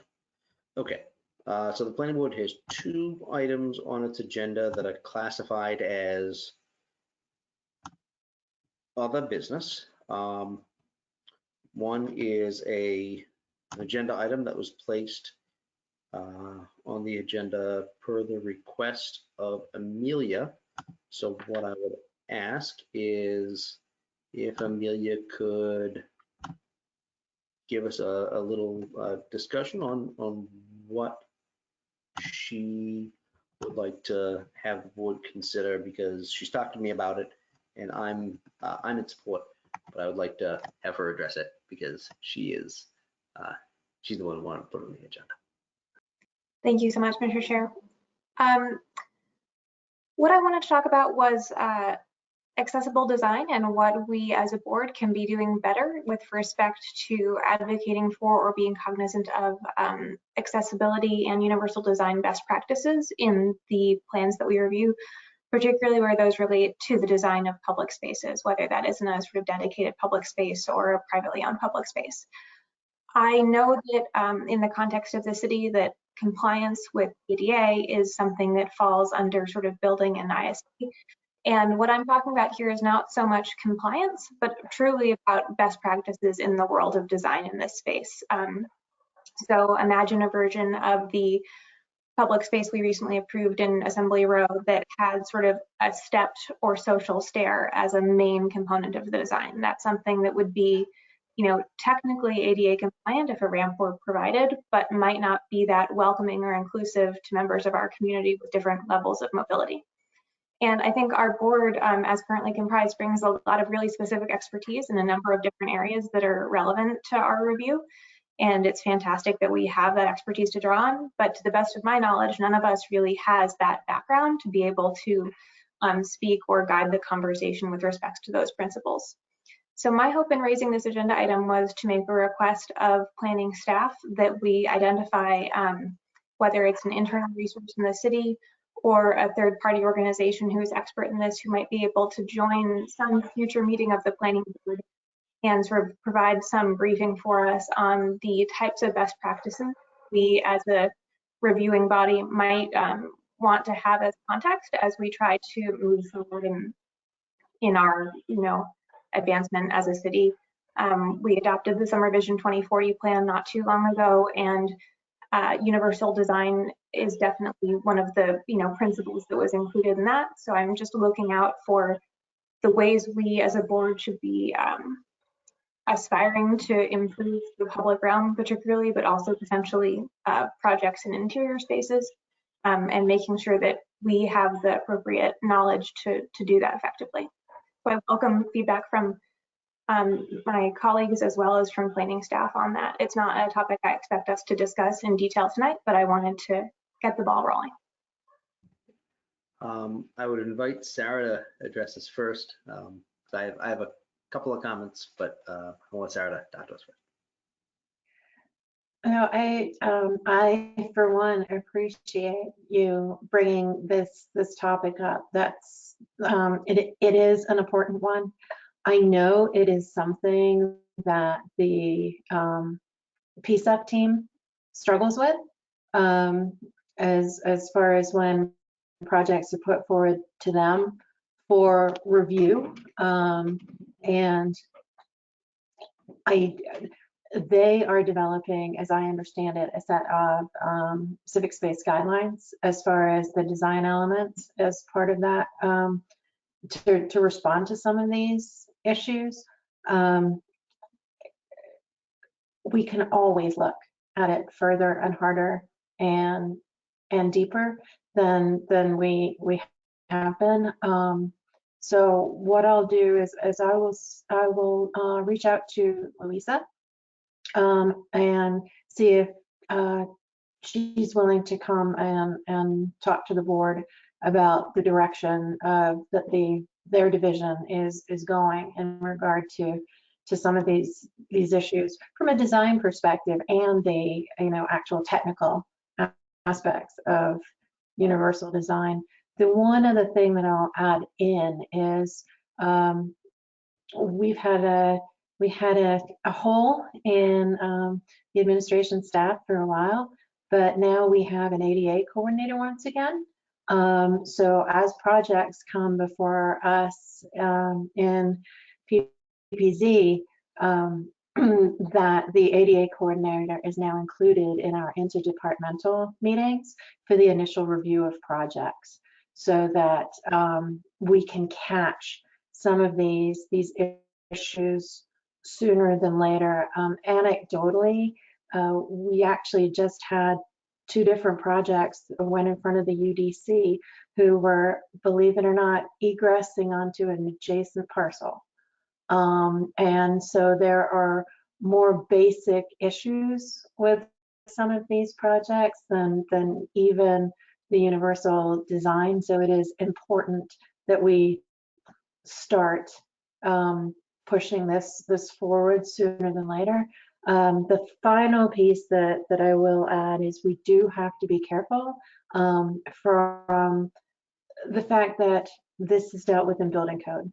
So we can make responsible comments, but as far as, you know, sort of at least those of us in the administration who are responsible for planning, preservation, and zoning, we don't have the expertise to get into a lot of the ADA or MAAB issues. And certainly, I mean, as you all see, there's a lot of times the plans don't have the level of detail when they're going for zoning approval that they will once it gets the building permit. So it is a delicate balance, and it is something that we are focused on. But I think sort of me circling back with Louisa, the PSEF director, could be a good way to provide some more general information to you. Thank you very much. I will just say that I very much appreciate Amelia bringing this to our attention. It's one of the things that I really value about having her on the board, is she really does look at ways to improve the way that we as a board, and I think, you know, hopefully, you know, staff through some of our suggestions look at the way we do things, because there are always ways to improve the way that we respond to members of our community, and the way we design buildings and parks and areas of our neighborhoods always, I think, need to be re-evaluated. And I know that you served on the Summer Vision Committee, and you served on the CPA after I did, and I think, Jahan, you're on there now, right? It's all different ways of looking at the city and making sure that we do the right thing, and go beyond kind of the strictures of what we already have. So I for one would very much welcome exploring how to make the way we view these things better. And I'm not sure what the appropriate mechanism to do that is, but I appreciate the opportunity to discuss it tonight. So. Thank you, Mr. Keith. If I can just add to Dr. Lewis, I'm happy to continue that conversation about sort of more specific avenues that we might explore offline if that's appropriate, and appreciate everyone's willingness to sort of engage on this topic. I do understand that we are bound by the limits of not interfering or trying to bump up against building code, but to the extent the board has the opportunity to suggest and encourage, that's really the lens through which I'm looking at this. I saw Russell raise his hand. Thank you. This is a ignorant question, but to No what? such. Well, that's good. It's good to know. To what extent is asking a applicant who comes before us to respond to a conceptual question about access for different abilities and uses like this, you know, in the context of this question, to what extent is that our purview or the purview of building code? I'm not sure about the distinction that you're mentioning. I understand the engineering level, but what about the conceptual level? Are we able to ask those questions? That's actually a very good question, and that's one that I would defer to legal to actually answer before I put my foot in my mouth, which I am wont to do very many times. So let me, if you don't mind, I will take that and ask the right people and then get you an answer at a later meeting. Thank you, because I'd love to know if we could ask a question like that, to just say to an applicant, you know, you may not have it drawn out on a plan here in a diagram, but how are you thinking about this? Did this come up in your discussions? Those sorts of broad questions. If that weren't stepping on anybody else's toes, we could make it a practice to do that, if we haven't done it yet, that small steps. I'm just trying to think of small steps to Amelia's point before, that we should just be doing this. So thank you. I look forward to an answer. So Sarah, I will say, as an attorney who represents the government, I very, very much appreciate you saying, let me talk to counsel first before I let you know what to do. It keeps us all in. Thank you, Mr. Chair. Thanks, Russell. Amelia, did you want to say something else? I just, I absolutely, yes, please. I absolutely understand Sarah's intention to tread carefully there and appreciate Russell's question. My hope and my thought process in sort of proposing this approach is that because this is language that now exists as part of our city's comprehensive plan, and the board's remit is to make sure that things align with the goals established in our city's comprehensive plan. That is the pathway where I am trying to thread this needle.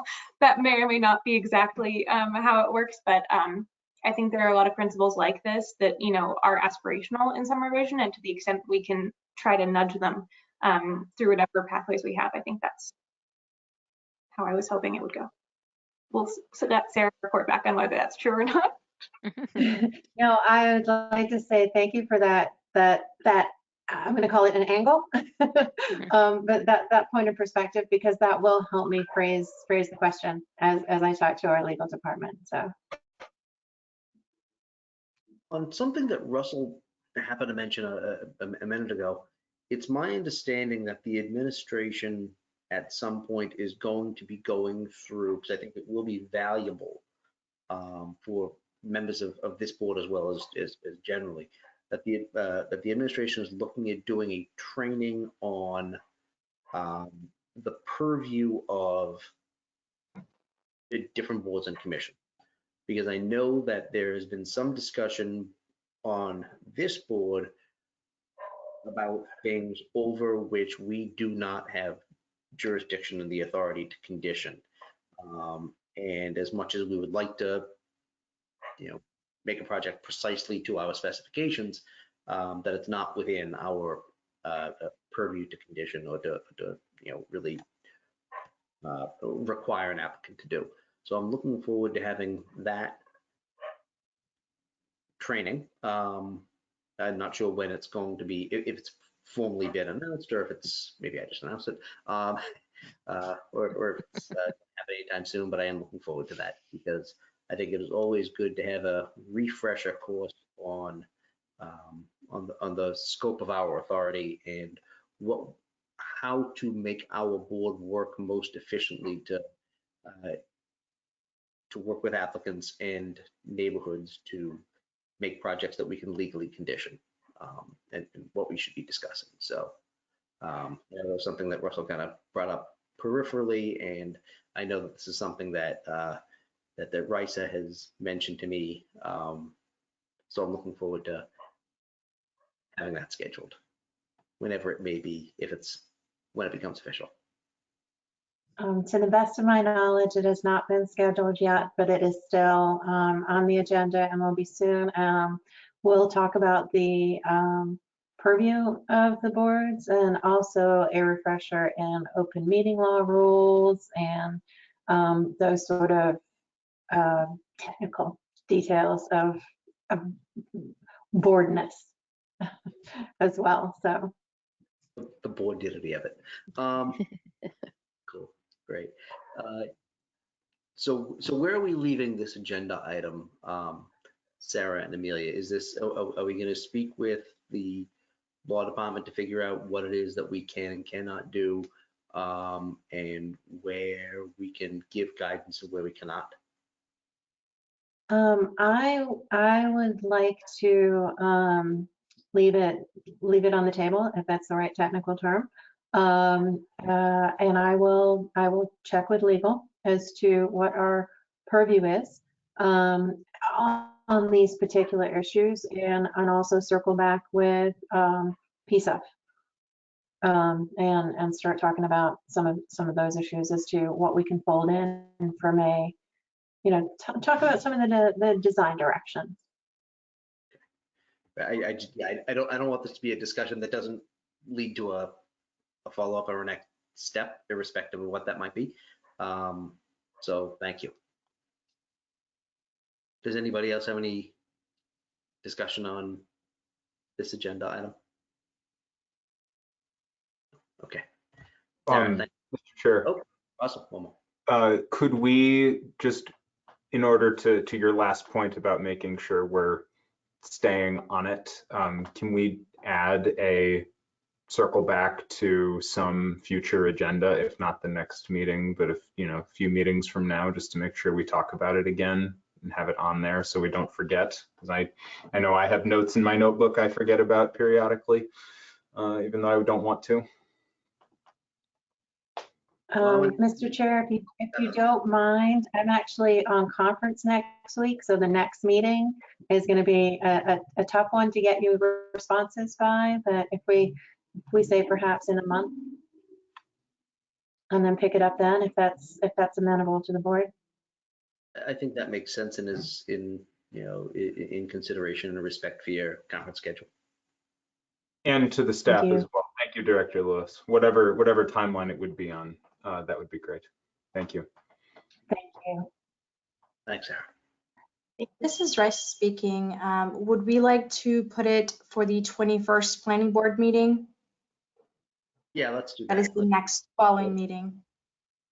And if we need further, if the law department needs a little more time, I don't know what's on their plate right now. We can consider continuing it, but I think as a goal, we should look at the 21st.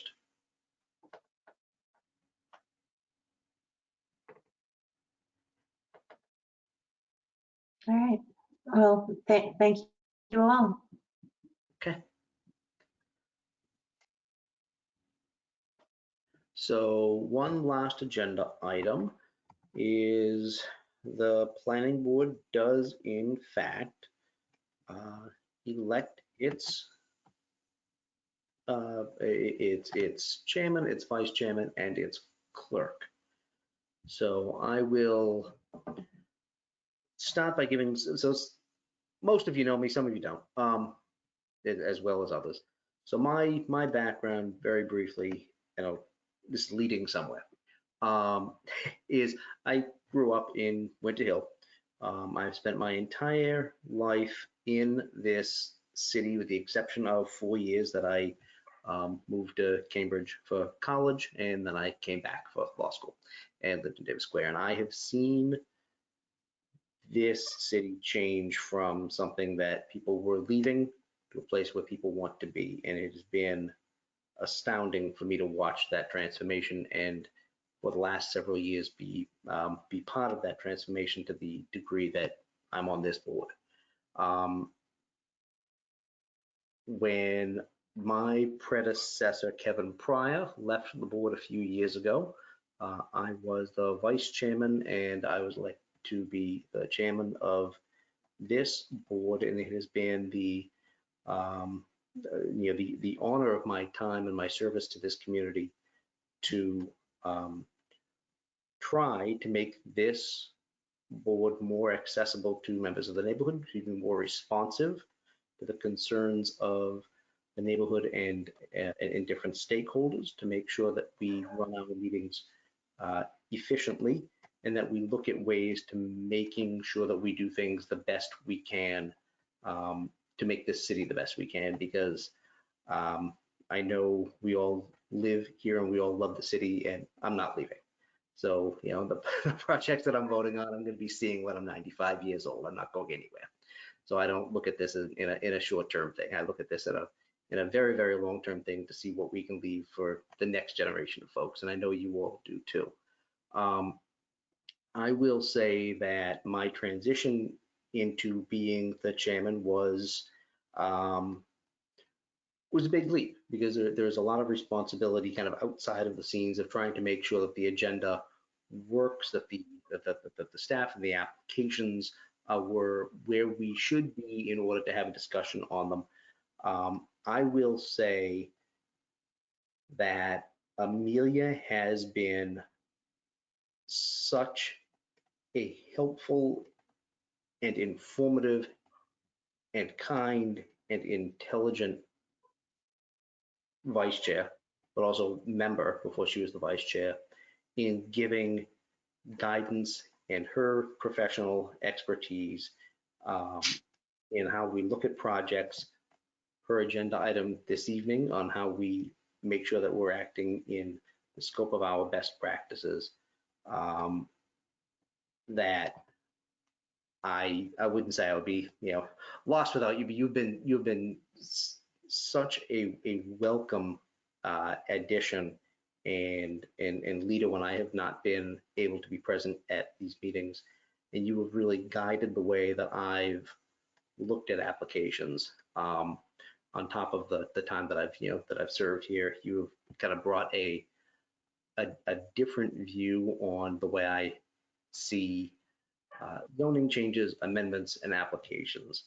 And I will just say that I would be very honored to nominate you to remain in your position, because I think you've just done a great job in your time on the board.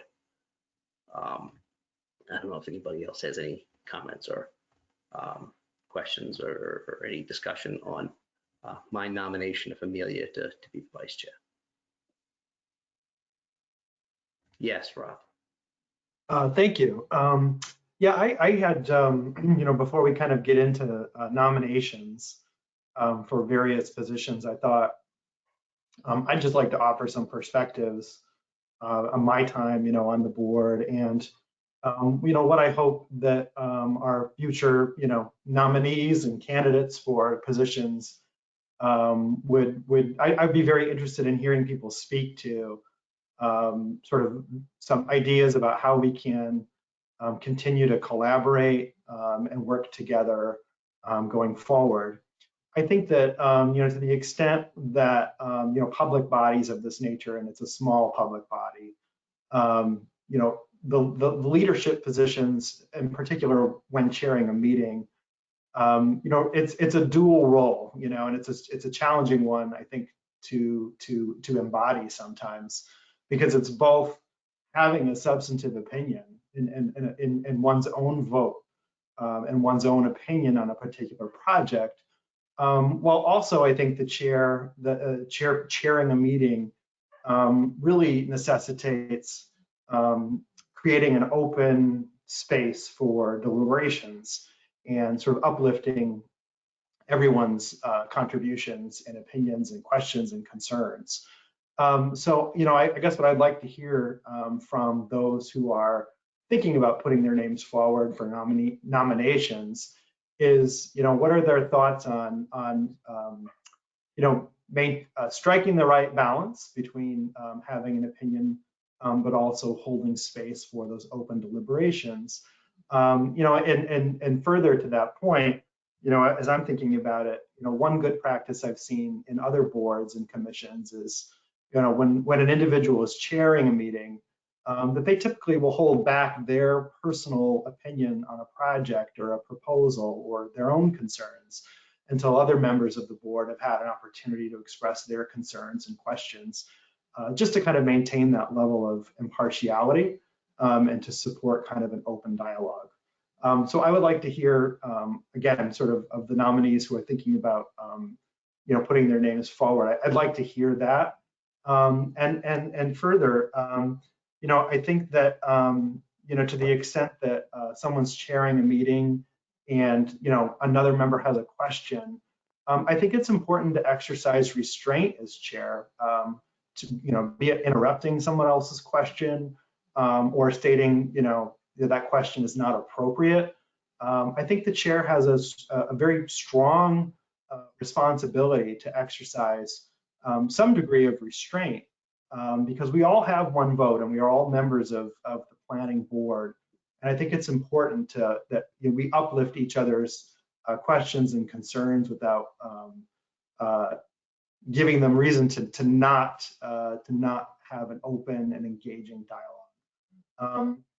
And to that end, I guess one other thing, and maybe it's for a future meeting when we talk about policies and procedures, but I think the practice of sort of having a passive second on any type of a motion, it gives me pause, particularly when it's around the issue of discontinuing deliberations on a particular project. I think, you know, if there's a first and we want to discontinue deliberations on a project, there needs to be a strong affirmative second, because I do think it has potentially can have the impact of sort of preliminarily or cutting off debate before we've really had a chance to kind of talk things through. So those are the thoughts that I had as we talk about our coming leadership for the year. I just wanted to share those. Thank you. Thanks, Rob. I will address just one quick thing that you mentioned, and I find it a little bit of a problem. The issue of the passive second. That was not something the board traditionally did. That was an affirmative suggestion by staff to mirror what other boards do in order to reach a vote. It was something that was suggested to my predecessor, was to create a motion by the chair and a second by the clerk. That was something that was done by, who was the gentleman who was on the board for a brief minute who works, went down to Sam DC? Denning. Sam Denning? Sam Denning. When Sam Denning was the clerk, that's when the instruction by staff was to have a passive vote by the clerk in order to facilitate a vote on the motion. So that is something that was derived from a suggestion by the administration in conformity with other permit granting authorities. So just to clarify where that came from. So that's a factual and historical comment on that procedure. But I know you wanted to speak, Amelia, so I'll let you go. Sorry. Thank you, Mr. Chair.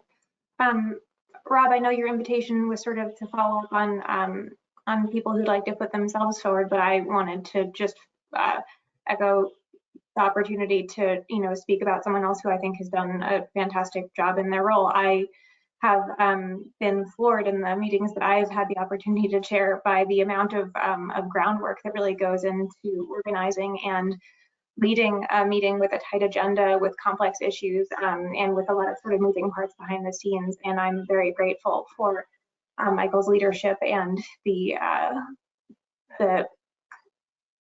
strong perspective that he brings in making sure we are remaining neutral and impartial in a lot of key ways, especially while discussions are ongoing, while exercising, I think, the kind of restraint that you voiced that you leadership would, you know, be providing. I personally, as a relative newcomer to Somerville, being here only 6 or 7 years, am incredibly grateful for the long-term perspective and sort of institutional experience that he's brought in his time as chair, both relative to Somerville as a city and its progression over time, and to the board specifically. So I'm very grateful and would be honored to nominate Mike to continue as chair for this next term. I'm very flattered by your words, Amelia. I would invite anyone else to have any discussion on these items right now, at least for the two of us, because we are the two who have been raised as nominees. So I don't know if anybody else would like to have any discussion on those two nominations, or if there will be seconds to move forward for votes. Yes, Rob. Yeah, thank you. I would just like to indicate I would like to not be clerk for the coming year. So if there's anybody else who's interested in that role, I wanted to put that out there. Thank you. Fair enough.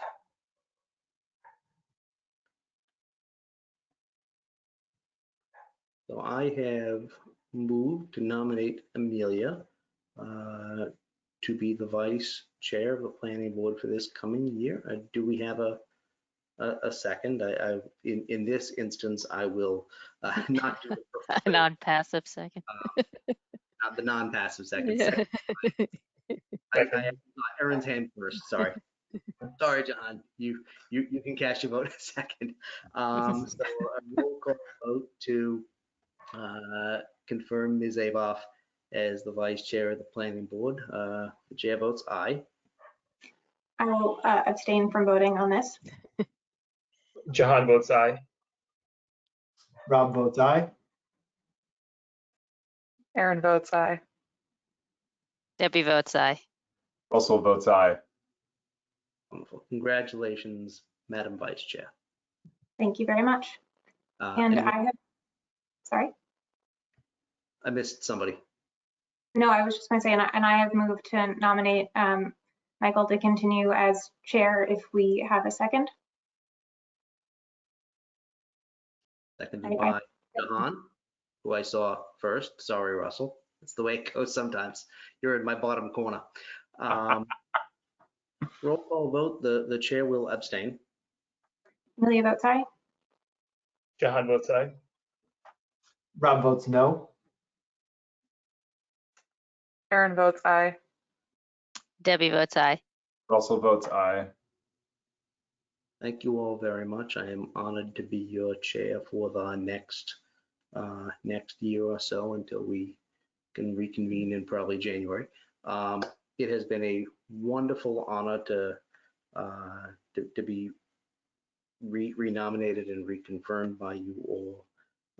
I look forward to working with all of you to make sure that we can be a more cohesive board. I will take under consideration some of the comments that Rob has made, and hopefully we can work to get to a place where we're in a better spot as a board. Does anybody have any comments or concerns or anything that they'd like to raise before we adjourn for this evening and reconvene in April? Yes. I'm not clear on whether Rob's comment was stepping out of the clerk seat as of this evening. Do we need to elect a new clerk? You're 100% right. I slept. Okay. Who wants to be clerk? I see Aaron. Aaron, would you be interested in me nominating you to be clerk? Do you understand the weight and heft of this role of reading into the record the public hearing? Which I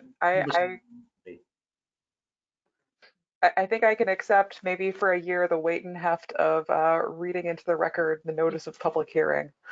I have every confidence that your literacy will guide this board. I nominate Aaron Gino as clerk of the planning board for this coming year. Seconded. Okay. The chair votes aye. Amelia votes aye. Jahan votes aye. Rob votes aye. Debbie votes aye. Aaron votes. Russell votes aye. And I will abstain. Wonderful. We have a full coterie of leadership for this coming year. Thank you all very much for what was a very productive night and not nearly as long as it could have gone. So I would like to move to adjourn and reconvene on the 7th. Seconded by Rob. Roll call vote. The chair votes aye. Amelia votes aye. Jahan votes aye. Rob votes aye. Aaron votes aye. Debbie votes aye. We are adjourned. Thank you all very much. I'll see you in a few weeks. Thank you. Good night, everybody. Good night, all. Have a good night.